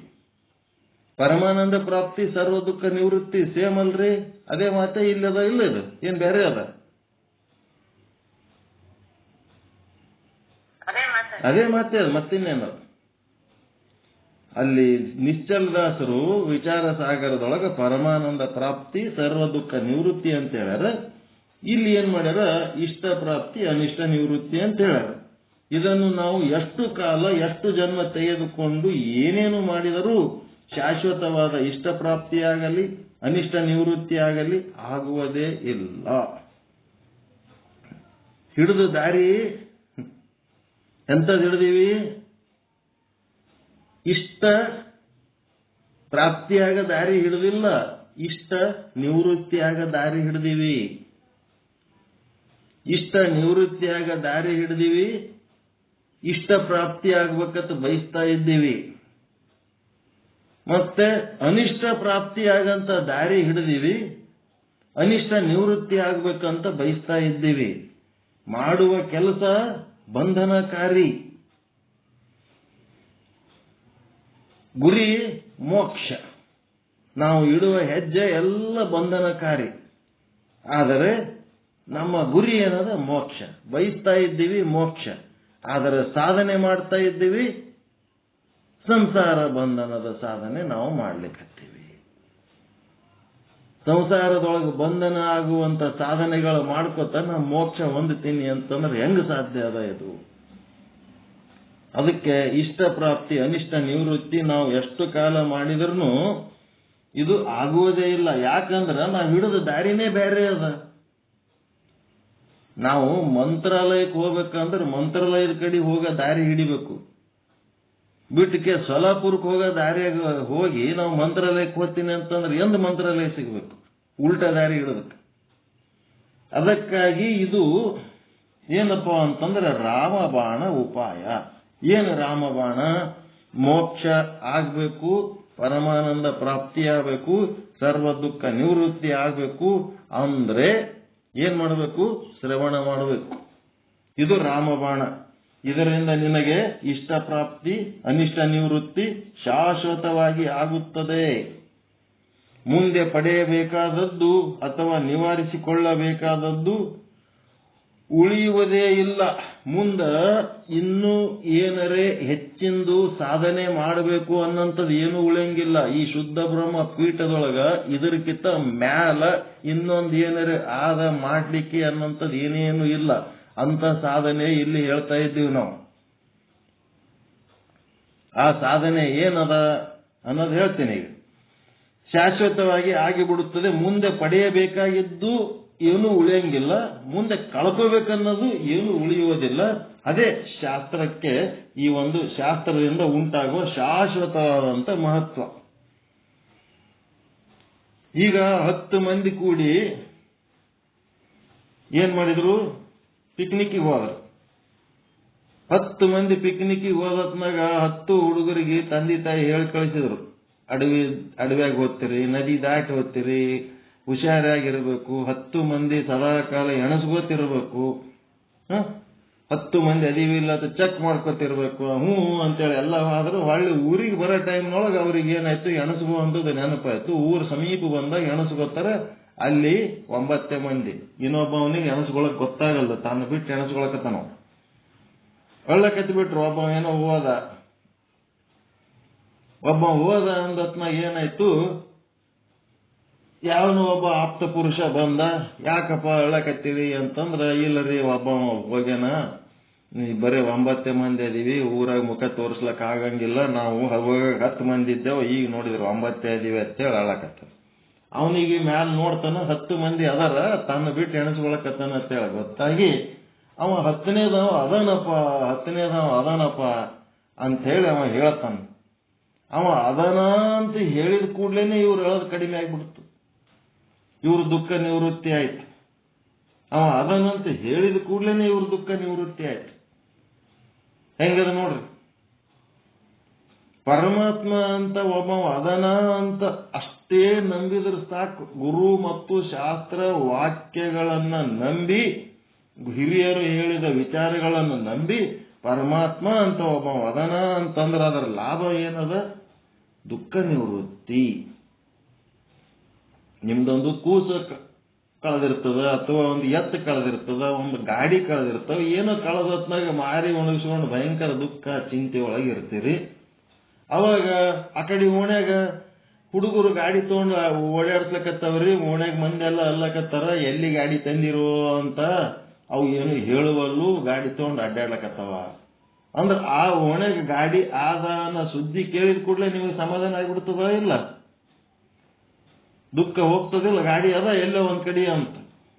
ಎತ್ತುಗಳು ಕಳೆದವ ಅಂದ್ರೆ ಅದು ಕೆರಿ ಬಲ್ಲಿ ನೀರ ಕುಡಿದು ಹುಲ್ಲು ಮೇಯ್ದ ಅಲ್ಲಿ ಮಲ್ಕೊಂಡವ್ರಿ ನಿಮ್ ಎತ್ತುಗಳತ್ತ ಯಾರ್ಯಾರ ಹೇಳಿದ ಕೂಡಲೇ ಸಮಾಧಾನ ಆಗ್ತದ ಇಲ್ಲ? ಎತ್ತು ನೋಡೇ ಇಲ್ಲ ನೀವು, ನಿಮ್ ಗಾಡಿ ನೋಡೇ ಇಲ್ಲ. ನೋಡಿಲ್ಲ ಅಂದ್ರೂ ಪರಮಾತ್ಮ ಅದನಂತಂದ್ರೆ ಸಮಾಧಾನ ಆಗ್ತದ ಇಲ್ಲ? ಕೂಸ ಅದ ಕಳೆದದ ಅಂದ್ರೆ ಜಗ್ಗಿ ಅಳ್ತಿರ್ತಾರ, ಹುಡುಕ್ತಿರ್ತಾರ. ಅಲ್ಲಿ ಒಬ್ಬರ ಮನ್ಯಾಗ ಊಟ ಮಾಡೈತ್ರಿ, ಉಂಡದ, ನಿದ್ದೆ ಎತ್ತದ, ಮಕ್ಕೊಂಡ್ಬಿಟ್ಟದ. ಆ ಮನೆಯವ್ರನ್ನು ಎಲ್ಲರೂ ಮಕ್ಕೊಂಡಾರ. ನೀವು ಅಡ್ಡಾಡಿ ಹುಡುಕ್ಲಕತ್ತೀರಿ, ನಮ್ಮ ಮನ್ಯಾಗ ಆದತ್ ಹೇಳ್ಬೇಕಂದ್ರೆ ಅವ್ರ ಮನ್ಯಾಗ ಎಲ್ಲರೂ ರೆಸ್ಟ್ ಮಾಡ್ಲಕತ್ತಾರ. ಅಂದ ಹೊತ್ನಾಗ ಅವ್ರ ಮನ್ಯಾಗ ಅದ ಕೂಸು, ಅವ್ರ ಮನೆಗೆ ಊಟ ಮಾಡ್ಲಕತ್ತಿತ್ತು ಅಂತ ಹೇಳಿದ್ಮೇಲೆ ಕೂಸು ನೋಡೇ ಇಲ್ಲ. ಸಮಾಧಾನ ಆಗ್ಬಿಡ್ತದಲ್ಲ, ಅದಲ್ಲ ಅವ್ರ ಮನೆ ಕೂಸತ್ತೆ ಸಮಾಧಾನ ಆಗ್ತದ ಇಲ್ಲ? ಏನ್ ಇನ್ನ ಜೋರ್ ಹೇಳ್ತಾರೆ ಅದ ಅಂದ್ರೂ ಇದಕ್ಕೆ ಏನಂತಾರ ಅಂದ್ರೆ ಪರಮಾತ್ಮ ಅದಾನ ಅನ್ನೋದು ಪರ್ಫೆಕ್ಟ್ ಆಗಿ ನಾವು ನಿಶ್ಚಯ ಜ್ಞಾನ ಮಾಡ್ಕೊಂಡೇವು ಅಂತಂದ್ರ ನಮ್ಮ ದುಃಖ ನಿವೃತ್ತಿ ಆಗಿಬಿಡುತ್ತದ. ಇನ್ನ ದುಃಖ ಕಳ್ಕೋಬೇಕನ್ನೋದಲ್ಲಿ ಏನು ಉಳಿಯಂಗೆ ಇಲ್ಲ, ದುಃಖ ನಿವೃತ್ತಿ ಆಗ್ಬಿಡ್ತು. ಅಲ್ಲಿ ಆದ ಅಂದ್ರೆ ಆಯ್ತು, ಸಮಾಧಾನ ಆಗ್ಬಿಡ್ತು. ಸಮಾಧಾನ ಆಗ್ಯದ ಅಂದ ಕೂಡ್ಲೇನೆ ಅಷ್ಟಕ್ಕೆ ಬಿಡ್ತಾರೇನು? 10ನೇದವ ಎಲ್ಲೇನ ತೋರಿಸ್ರಿ ಅಂತ ಕೇಳ್ತಾರೆ. 10ನೇದವ ಎಲ್ಲೇನ ತೋರಿಸ್ರಿ ಅಂದ್ರೆ 10ನೇದವನಿಗೆ ಏನು ಹುಡುಕ್ಲಕತ್ತಿದಲ್ಲ, ನೀ ಎಣಸ ಎಲ್ಲರಿಗೆ ಎಣಸ್ತಾನ. ಎಣಸಿದ್ಮೇಲೆ 9 ಕಾಣಿಸ್ತಾರ. ಮತ್ತು 10ನೇದವ ಎಲ್ಲದ ಅಂದ್ರಿ ಅಂದ್ರೆ ಆ 10ನೇದವ ಬೇರೆ ಯಾರು ಅಲ್ಲ, ನೀನೇ ಇದ್ದೀಯಾ. ಇಡೀ ಜೀವನ ತುಂಬ ಪರಮಾತ್ಮನನ್ನು ಹುಡುಕೋತ ಎಲ್ಲರೇ ತಿರುಗಾಡಿದ್ರ ಎಲ್ಲಿ ಸಿಗ್ತಾನೆ ಪರಮಾತ್ಮ? ತಾನೇ ಪರಮಾತ್ಮ ಅದ. ಅಹಂ ಬ್ರಹ್ಮಾಸ್ಮಿ ಅಂದ್ರೆ ತಾನೇ ಶಿವ ಎದ್ದು ಶಿವನಿಗೆ ಹುಡುಕಿದ್ರೆ ಎಲ್ಲಿ ಸಿಗ್ತಾನ? ನಾಗರತ್ನಮ್ಮ ಅವರು ಹುಡುಕ್ಲಕತ್ತಾರ. ಯಾರಿಗೆ ಹುಡುಕ್ಲಕತ್ತಾರ?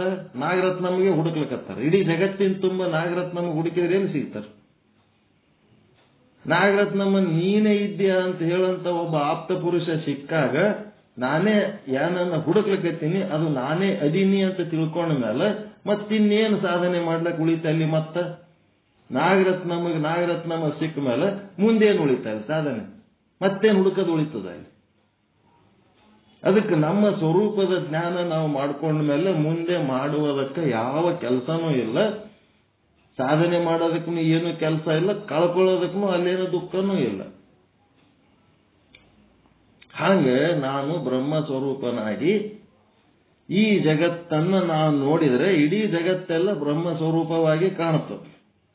ನಾನು ಜೀವ ಸ್ವರೂಪನಾಗಿ ಈ ಜಗತ್ತನ್ನು ನೋಡಿದರೆ ಅಲ್ಲಿ ನಾಮರೂಪಾದಿಗಳು ಕಾಣ್ತಾವೆ. ನಾಮರೂಪಗಳಿಂದ ನಮಗೇನಾಗ್ತದೆ? ಭೇದ ಭಾವ ಉಂಟಾಗ್ತದೆ. ಭೇದ ಭಾವದಿಂದ ಏನಾಗ್ತದೆ? ಅನುಕೂಲ ಪ್ರತಿಕೂಲಗಳು. ಅನುಕೂಲ ಪ್ರತಿಕೂಲಗಳಿಂದ ಮುಂದಿನ ಸ್ಟೆಪ್ ಏನು? ಅನುಕೂಲ ಇದ್ದವ್ರ ಸಂಗಟ ರಾಗ, ಪ್ರತಿಕೂಲ ಇದ್ದವ್ರ ಸಂಗಟ ದ್ವೇಷ. ಎಲ್ಲಿ ರಾಗ ಅದ ಅಲ್ಲಿ ಪುಣ್ಯ ಮಾಡ್ತೀರಿ, ಎಲ್ಲಿ ದ್ವೇಷ ಅದ ಅಲ್ಲಿ ಪಾಪ ಮಾಡ್ತೀರಿ. ಪುಣ್ಯ ಮಾಡಿದ್ದಕ್ಕ ಸುಖ ಸಿದ್ಧಿ ಆಗ್ತದೆ, ಪಾಪ ಮಾಡಿದ್ದಕ್ಕ ದುಃಖ ಸಿದ್ಧಿ ಆಗ್ತದೆ. ಆ ಫಲಗಳನ್ನು ಅನುಭವಿಸಬೇಕಾದ್ರೆ ಈ ಜನ್ಮದ ಪ್ರಾರಬ್ಧದ ಏನು ಕಟ್ಕೊಂಡು ಬಂದಿರ ಅದನ್ನಷ್ಟೇ ನಿಮಗೆ ಅನುಭವಿಸ್ಲಿಕ್ಕೆ ಸಾಧ್ಯ ಅದ. ಈಗ ಮಾಡಿದ ಸುಖ ದುಃಖಾದಿಗಳು ಮತ್ತೆ ಮುಂದಿನ ಜನ್ಮದಾಗ ಮತ್ತೆ ಪುನರ್ಜನ್ಮ ತಾಳಬೇಕಾಗ್ತದೆ. ಅದಕ್ಕಿದು ಅಜ್ಞಾನದಿಂದ ಭೇದ ಭಾವ. ಅಖಂಡ ಪರಮಾತ್ಮನ ದರ್ಶನ ಇರ್ಲಾರ್ದಕ್ಕ ಅಹಂ ಬ್ರಹ್ಮಾಸ್ಮಿ ಸರ್ವಂ ಬ್ರಹ್ಮಾಸ್ತಿ ಅನ್ನಂಥದ್ದು ಸರ್ವಂ ಶಿವಮಯಂ ಅಹಂ ಶಿವೋಹಂ ಇದು ಗೊತ್ತಿರ್ಲಾರ್ದು, ಜ್ಞಾನ ಇರ್ಲಾರ್ದಕ್ಕ ನಾನೇ ಬೇರೆ, ದೇವರೇ ಬೇರೆ, ಜೀವನೇ ಬೇರೆ, ಶಿವನೇ ಬೇರೆ, ಜಗತ್ತೇ ಬೇರೆ, 84 ಲಕ್ಷ ಜೀವರಾಶಿಗಳು ಬೇರೆ, ಎಲ್ಲ ಭೇದ ಭಾವ ಇದ್ದುದಕ್ಕ, ಅಜ್ಞಾನ ಇದ್ದುದಕ್ಕ ಇದೇನಾಗ್ತದ? ಎಲ್ಲ ಅನಿಷ್ಟಗಳು ಪ್ರಾಪ್ತಿ ಆಗ್ತವ, ದುಃಖ ಪ್ರಾಪ್ತಿ ಆಗ್ತದ, ಬಂಧನ ಪ್ರಾಪ್ತಿ ಆಗ್ತದ. ಈ ಬ್ರಹ್ಮಜ್ಞಾನ ಹಿಡ್ಕೊಂಡು ನಾವು ಮುಂದೆ ಮುಂದೆ ಮುಂದೆ ಹೋದೆವಂತಂದ್ರೆ ಏನಾಗ್ತದಪ್ಪ ಅಂತಂದ್ರೆ ಎಲ್ಲ ಅನಿಷ್ಟಗಳು ನಿವೃತ್ತಿ ಆಗ್ತವ, ಇಷ್ಟಗಳು ಪ್ರಾಪ್ತಿ ಆಗ್ತವ, ಪರಮಾನಂದ ಪ್ರಾಪ್ತಿ, ಸರ್ವ ದುಃಖ ನಿವೃತ್ತಿ ಆಗಂತ ಸ್ಥಿತಿ ಹೆಂಗಾಗ್ತವ ಅಂದ್ರೆ ಅಂಗೈ ನೆಲ್ಲಿಕಾಯಿ ಆದಂಗ ಆಗ್ತವ.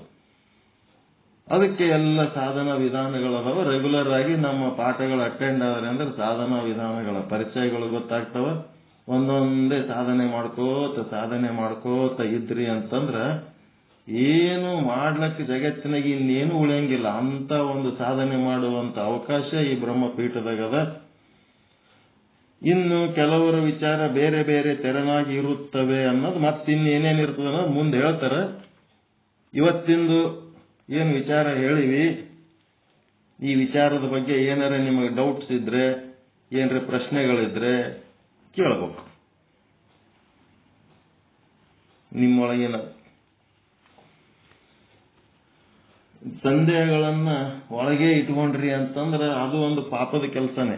ನಿಮ್ಮ ಸಂದೇಹ ಹೊರಗೆ ಹಾಕೊಂಡು ಅದನ್ನ ಕೇಳ್ಕೋಬೇಕು. ಇಷ್ಟ ಪ್ರಾಪ್ತಿ ಅನಿಷ್ಟ ನಿವೃತ್ತಿ ಅಂತ ಹೇಳಿ ಅವರು ನಾವು ಹಂಗ ಸರ್ವ ದುಃಖ ನಿವೃತ್ತಿ ಪರಮಾನಂದ ಪ್ರಾಪ್ತಿ ಅಂತ ಹೇಳ್ತಾರೆ. ಅದಕ್ಕ ಸಾಮ್ಯತೆ ಆಗತ್ತಿರೋದು ಅಂದ್ರೆ ಅಲ್ಲಿ ವಿಷಯಗಳ ಸುಖದ ಮುಂದೆ ಇಟ್ಕೊಂಡು ಪ್ರಧಾನ ಇಟ್ಕೊಂಡು ಹೇಳಿದ್ರು ನಂತರ ಇಷ್ಟ ಅನ್ನೋದಕ್ಕ ಒಂದು ಇಚ್ಛೆ, ಇನ್ನ ಒಂದು ಏನದ ಅಂತಂದ್ರೆ ಆನಂದ. ಅದರ ಅರ್ಥ ಇಷ್ಟಲಿಂಗ ಅಂತಿರಲ್ಲ.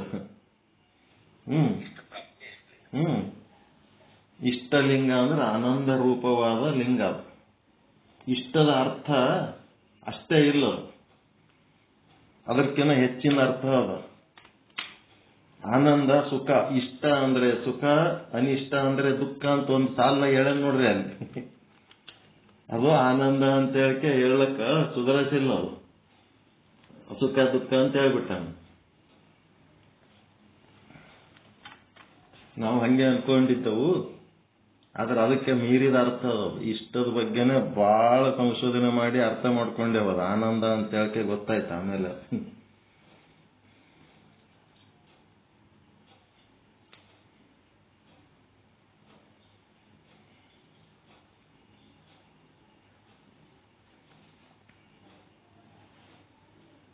ಅದಕ್ಕೆ ಒಂದು ಶಬ್ದಕ್ಕ ಒಂದೇ ಅರ್ಥ ಇರಂಗಿಲ್ಲ, ಅನೇಕ ಅರ್ಥಗಳಿರ್ತಾವ. ಅನೇಕ ಅರ್ಥಗಳಿಗೆ ಆಳವಾದ ಅಧ್ಯಯನ ಮಾಡಿದೆವು ಅಂದ್ರೆ ಎಲ್ಲ ಅರ್ಥಗಳು ಬಿಚ್ಚಬೇಕು. ಯಾರು ತತ್ವಪದ ಅದು ಏನಾರ ಹಾಡ್ತೀರಾ ಏನ್ ಮಾಡ್ತೀರಾ ನೋಡ್ರಿ. ಎಷ್ಟೈತಿ ಟೈಮು? ಇನ್ನ 3 ನಿಮಿಷ ಅದ.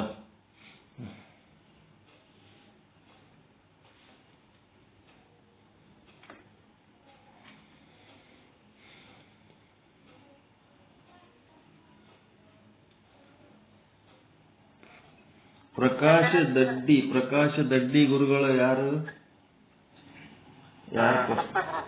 ನಮಸ್ಕಾರ ರೀ ಅಪ್ಪ ಶಿವ. ನಾನು ಬಾಗಲಕೋಟೆಯಿಂದ ಪ್ರಕಾಶ್ ಇವತ್ತು ನಮಗೆ ಕಲ್ಯಾಣಪ್ಪ ಸರ್ ಜಾಯಿನ್ ಆಗಿ. ಹೌದ್ರಿ. ಅವ್ರ ನಮ್ಮನ್ನು ಪರಿಚಯ ಮಾಡಿದ್ದು ವೆಂಕಪ್ಪ ತಿಗರಿ ಅಂತೇಳಿ ನಿಷೇಧ ಬಾಗಲಕೋಟೆ. ಅಲ್ಲಿ ಏನ್ ಮಾಡ್ತೀರಿ? ರಿಟೈರ್ ಆಗಿರ? ಏನ್ ಮಾಡ್ತಿದ್ರಿ?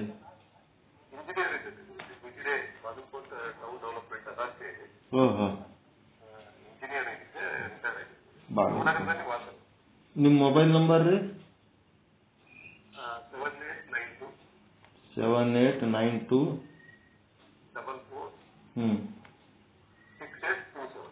6827 7892446827. ಏನ್ ನಮ್ಮ ವಿಚಾರ ಏನಾರ ಇವತ್ತು ಸ್ವಲ್ಪ ಬಹಳ ಅದ್ಭುತವಾದಂತ ಕೇಳಿ ತುಂಬಾ ಖುಷಿ ಆಯ್ತು. ವೆಂಕಪ್ಪ ತಿಗರು ಪದೇ ಪದೇ ಹೇಳ್ತಿದ್ವಿ ಬರ್ರಿ ಜಾಯಿನ್ ಆಗ್ಲಿ ಅಂತ. ಇವತ್ತು ಅಚಾನಕ್ ಆಗಿ ನಾನು ಜಿಲ್ಲಾ ಕಚೇರಿಗೆ ಬಂದಾಗ ಕಲ್ಯಾಣಪ್ಪ ಕೂಡ ಸಿಕ್ಕರು, ಅಲ್ಲಿ ನಮ್ಮನ್ನು ಪರಿಚಯ ಮಾಡಿಕೊಟ್ರು. ನನ್ನ ನಂಬರ್ ತಗೊಂಡ್ ಕೇಳಿ ನಾನು ಲಿಂಕ್ ಕಳಿಸ್ತೀನಿ, ಜಾಯಿನ್ ಆಗಿರ್ತೆ. 4 ಗಂಟೆ ಕರೆಕ್ಟ್ ಆಗಿ ಲಿಂಕ್ ಹಾಕಿ ನನಗೆ ಫೋನ್ ಮಾಡಿ ಲಿಂಕ್ ಹಾಕಿ ಜಾಯಿನ್ ಆಗ್ರಿ ಅಂತ ಹೇಳಿದಾಗ ಇಮಿಡಿಯೇಟ್ ಆಗಿ ನಾನು ಜಾಯಿನ್ ಆಗಿರ್ತೀನಿ. ಇಲ್ಲಿ ಒಂದು ಪ್ರಜಾತ್ಮಕ ಜಗತ್ತಾಗೂ ಇರೋದ್ರಿಂದ ನಮಗೆ ಅದ್ಭುತವಾದಂತ ಒಂದು ವಿಷಯಗಳನ್ನು ನಾನು ತುಂಬಾ ತಿಳ್ಕೊಂಡಿಲ್ಲ. ಮೊದಲು ಏನಾರ ಅಧ್ಯಯನ ಮಾಡಿರ ನೀವು? ಆಧ್ಯಾತ್ಮಿಕ ಬಗ್ಗೆ ಅಷ್ಟಕ್ಕಷ್ಟೇ ಸ್ವಲ್ಪ ಒದಗಿದೆ. ಬಟ್ ತಾವೇನಂದ್ರೆ ಇಷ್ಟತನ ಈ ಸಂಸಾರ ಜಂಜಾಟದೊಳಗೆ ನಾವ್ ಏನ್ ಮಾಡ್ಬೇಕು, ಬಿಡಬೇಕು ಅನ್ನೋದ್ರ ಬಗ್ಗೆನೇ ನಮ್ಗೆ ಅರಿವು ಇರಲ್ಲ. ನಾವ್ ಯಾವ್ದೋ ಒಂದು ಗಂಡ ಕೊಡ್ತಿರ್ತೇವೆ, ನಾವ್ ಅದರಲ್ಲೇ ಎಲ್ಲ ಸುಖ ಇದೆ, ಅದರಿಂದಲೇ ಎಲ್ಲ ತೆಗಿಸಿ ನಾವು ಹೋಗುವಂತದ್ರೊಳಗೆ ಇಂಥ ಒಂದು ಮಾರ್ಗದರ್ಶನ ನಮ್ಗೆ ತುಂಬಾ. ಸಂಸಾರ ಅನ್ನೋದೊಂದು ಇನ್ಸ್ಟ್ರೂಮೆಂಟು, ಆ ಇನ್ಸ್ಟ್ರೂಮೆಂಟ್ಲಿಂದ ಪರಮಾರ್ಥ ಅನ್ನೋದು ನಾವು ಸಾಧನೆ ಮಾಡ್ಬೇಕು. ನಮ್ಗೆ ಸಂಸಾರ ಸಾಧನೆ ಮಾಡೋದೇ ಒಂದು ದೊಡ್ಡ ಕೆಲಸ ಆಗ್ಯದ. ಈಗ ಪರಮಾರ್ಥಕ್ಕೆ ಸಾಧನೆಗೆ ಬಗ್ಗೆ ಇದೆಲ್ಲ ಎದಕ್ ಮಾಡ್ಲಕತ್ತೀವಿ ಅನ್ನೋದಕ್ಕೆ ನಮ್ಗೆ ಅರ್ಥ ಇಲ್ಲ. ಈ ಸಂಸಾರ ಮಾಡ್ತಾ ಇರೋದ್ರ ಉದ್ದೇಶ ಪರಮಾರ್ಥ ಸಾಧನೆ ಮಾಡುವುದಕ್ಕೆ ಇದು ನಮಗೆ ಅನುಕೂಲ. ಈಗ ಬೆಂಗಳೂರಿಗೆ ಹೋಗ್ಬೇಕಂದ್ರೆ ಕಾರ್ನಾಗ ಕುಂತು ಹೋಗೋದು, ಕಾರ್ನ ಕೂಡದೆ ಸಾಧನೆ ಇಲ್ಲ, ಕಾರ್ನ ಕುಂತು ಬೆಂಗಳೂರಿಗೆ ಹೋಗೋದು ಸಾಧನೆ. ಕಾರೇ ಮುಖ್ಯ ಅಲ್ಲ, ಅಲ್ಲಿ ಬೆಂಗಳೂರಿಗೆ ಹೋಗಿ ಕೆಲಸ ಮಾಡೋದು ಮುಖ್ಯ. ಅವ ಇದು ಸಂಸಾರ ಹೆಂಗದಂದ್ರೆ ಒಂದು ಕಾರ್ ಇದ್ದಂಗೆ ಅದು. ಇದು ಕಾರ್ನ ಕುಂದಿರ್ತೀವಿ, ಮುಂದೇನ್ ಮಾಡ್ಬೇಕಂತ ಗೊತ್ತಿಲ್ಲ, ಅದೇ ಸಮಸ್ಯೆ. ಇದನ್ನೇ ವೈಭವ ಮಾಡ್ತೀವಿ, ಸಿಕ್ಕಾಪಟ್ಟೆ ವೈಭವ ಮಾಡಿ ಇಷ್ಟೆಲ್ಲ ಮಾಡಿದ್ಮೇಲೆ ಇದಿಷ್ಟು ಉಸಿರು ಬಂದಾಯ್ತು ಅಂತಂದ್ರೆ ಈ ಸಂಸಾರ ಯಾರ್ದ, ನಾವ್ಯಾರು, ಸಂಬಂಧನೇ ಇಲ್ಲ. ನಮ್ಮ ಜೊತೆಗೆ ಬರುವಂಥದ್ದು ನಮ್ಮ ಆತ್ಮೋನ್ನತಿ. ಆ ಆತ್ಮೋನ್ನತಿ ಸಾಧನೆ ಮಾಡೋದು ಬಹಳ ಮುಖ್ಯ. ಅದು ನಾವು ಈ ಶರೀರ ಬಿಟ್ಟ ಮೇಲೆ ಈ ಶರೀರಕ್ಕೆ ಸಂಬಂಧಪಟ್ಟಂತ ಸಂಬಂಧಿಕರು, ಸಂಪತ್ತು ಎಲ್ಲ ಡೀಲಿಂಗ್ ಆದ್ರೂ ಕೂಡ ನಮ್ಮ ಆತ್ಮದಲ್ಲಿರೋ ಉನ್ನತಿ ನಮ್ಮದೇ ಆಗಿರ್ತದ. ಅದು ಎಲ್ಲಿ ಹೋಗಂಗಿಲ್ಲ. ಇವತ್ತು ನಿಮ್ಗ ಎಷ್ಟೋ ಜನ್ಮದ ಪುಣ್ಯದ ಫಲವಾಗಿ ಕಲ್ಯಾಣಪ್ಪ ಗುರುಗಳು ನಿಮಗೆ ಸಿಕ್ಕರು, ನಿಮ್ಮನ್ನು ಇಲ್ಲಿ ತಂದು ಜಾಯಿನ್ ಮಾಡಿಸಿದ್ರು. ಪುಣ್ಯ ಈಗ ವರ್ಕೌಟ್ ಆಗ್ಲಿಕ್ಕತ್ತ ನಿಮ್ಗೆ. ನಿಮ್ಗೇನ್ ಅನಿಸ್ತದ, ಇದೇ ಸ್ವಲ್ಪ ಕಲ್ಯಾಣಪ್ಪ ಅವ್ರು ಮೊದಲೇ ಎಂದರೆ ಸಿಕ್ಕರು ಇನ್ನೂ ಹೆಚ್ಚು ಸಾಧನೆ ಮಾಡ್ಬೋದಿತ್ತಲ್ಲ ಅನಿಸ್ತಿರ್ತವ. ಆದ್ರ ಅದಕ್ಕೆ ಎಲ್ಲದಕ್ಕೂ ಒಂದು ಪರಿಪಕ್ವವಾದ ಸಮಯ ಸಂದರ್ಭ ಬಂದಾಗಲೇ ಅದು ಏನೇನು ಸಿಗಬೇಕು ಆ ಕಾಲಕ್ಕೆ ತಕ್ಕಂತೆ ಅದು ಸಿಗ್ತಿರ್ತದೆ.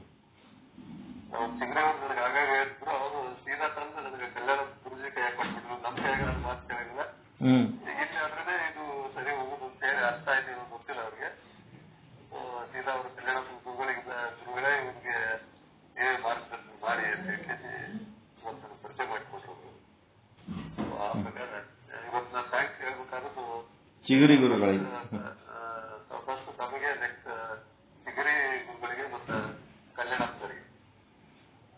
ಅವ್ರ ಕಲ್ಯಾಣಪ್ಪ ಗುರುಗಳೇ ನಮ್ಮ ಪೀಠದ ಧರ್ಮಾಧಿಕಾರಿಗಳು. ಇದೆಲ್ಲ ಅಲ್ಲಿಂದ ಇಲ್ಲಿ ತನಕ ಹಿಡ್ಕೊಂಡು ಬಂದವ್ರೆ ಅವರೇ, ನಮ್ಮನ್ನೆಲ್ಲ ಬೆಳೆಸಿದವ್ರು ಅವರೇ.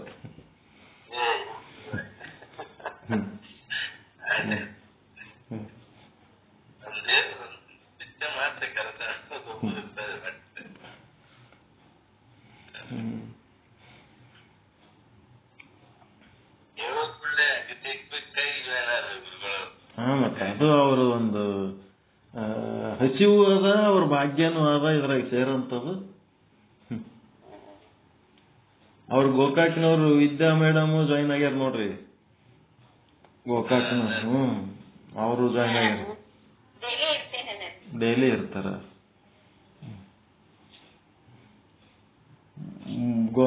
ಗೋಕಾಕ್ನಾಗ ಇಬ್ಬರೇ ಇದ್ರು, ಮೂವರಾದ್ರಿ ಈಗ. ನಾಗರತ್ನಮ್ಮವರು, ಗೌರಮ್ಮವರು. ಯೋಗ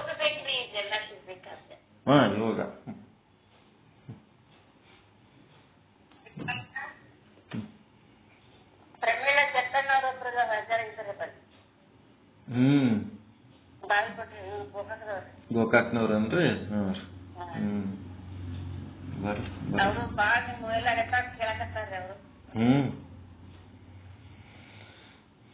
ಕೇಳ್ರಿ, ಸಂಶಯಗಳು ಏನಾರ ಇದ್ರೆ ಸ್ವಲ್ಪ ಚರ್ಚೆ ಮಾಡೋದು ಶುರು ಆಗ್ಬೇಕು. ಪಾಠ ಕೇಳಿದ್ಮೇಲೆ ನಿಮಗೆ ತಿಳಿದ ಇಲ್ಲ ಅನ್ನೋದಕ್ಕೆ ಚರ್ಚೆ ಆಗ್ಬೇಕಲ್ಲ.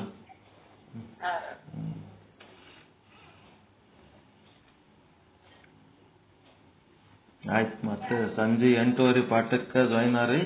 ಎಲ್ಲರಿಗೂ ಒಳ್ಳೇದಾಗಲಿ. ನಮಸ್ಕಾರ. ಶರಣು ಶರಣಾರ್ಥಿ. ಶರಣು ಶರಣ. ಪರಮಾನಂದ ಪ್ರಾಪ್ತಿ ಭವ, ಸರ್ವ ದುಃಖ ನಿವೃತ್ತಿ ಭವ, ಇಷ್ಟಾರ್ಥ ಸಿದ್ಧಿರಸ್ತು, ಯಶಸ್ವಿ ಭವ, ಯಶಸ್ವಿ ಭವ. ಓಂ ಶಾಂತಿ ಶಾಂತಿ ಶಾಂತಿ. ಜೈ ಶುದ್ಧ ಬ್ರಹ್ಮ, ಜೈ ಜೈ ಶುದ್ಧ ಬ್ರಹ್ಮ, ಜೈ ಶುದ್ಧ ಬ್ರಹ್ಮ. ಎಲ್ಲರಿಗೂ ಶರಣ ಶರಣಾರ್ಥಿ. ಶರಣ ಶರಣ.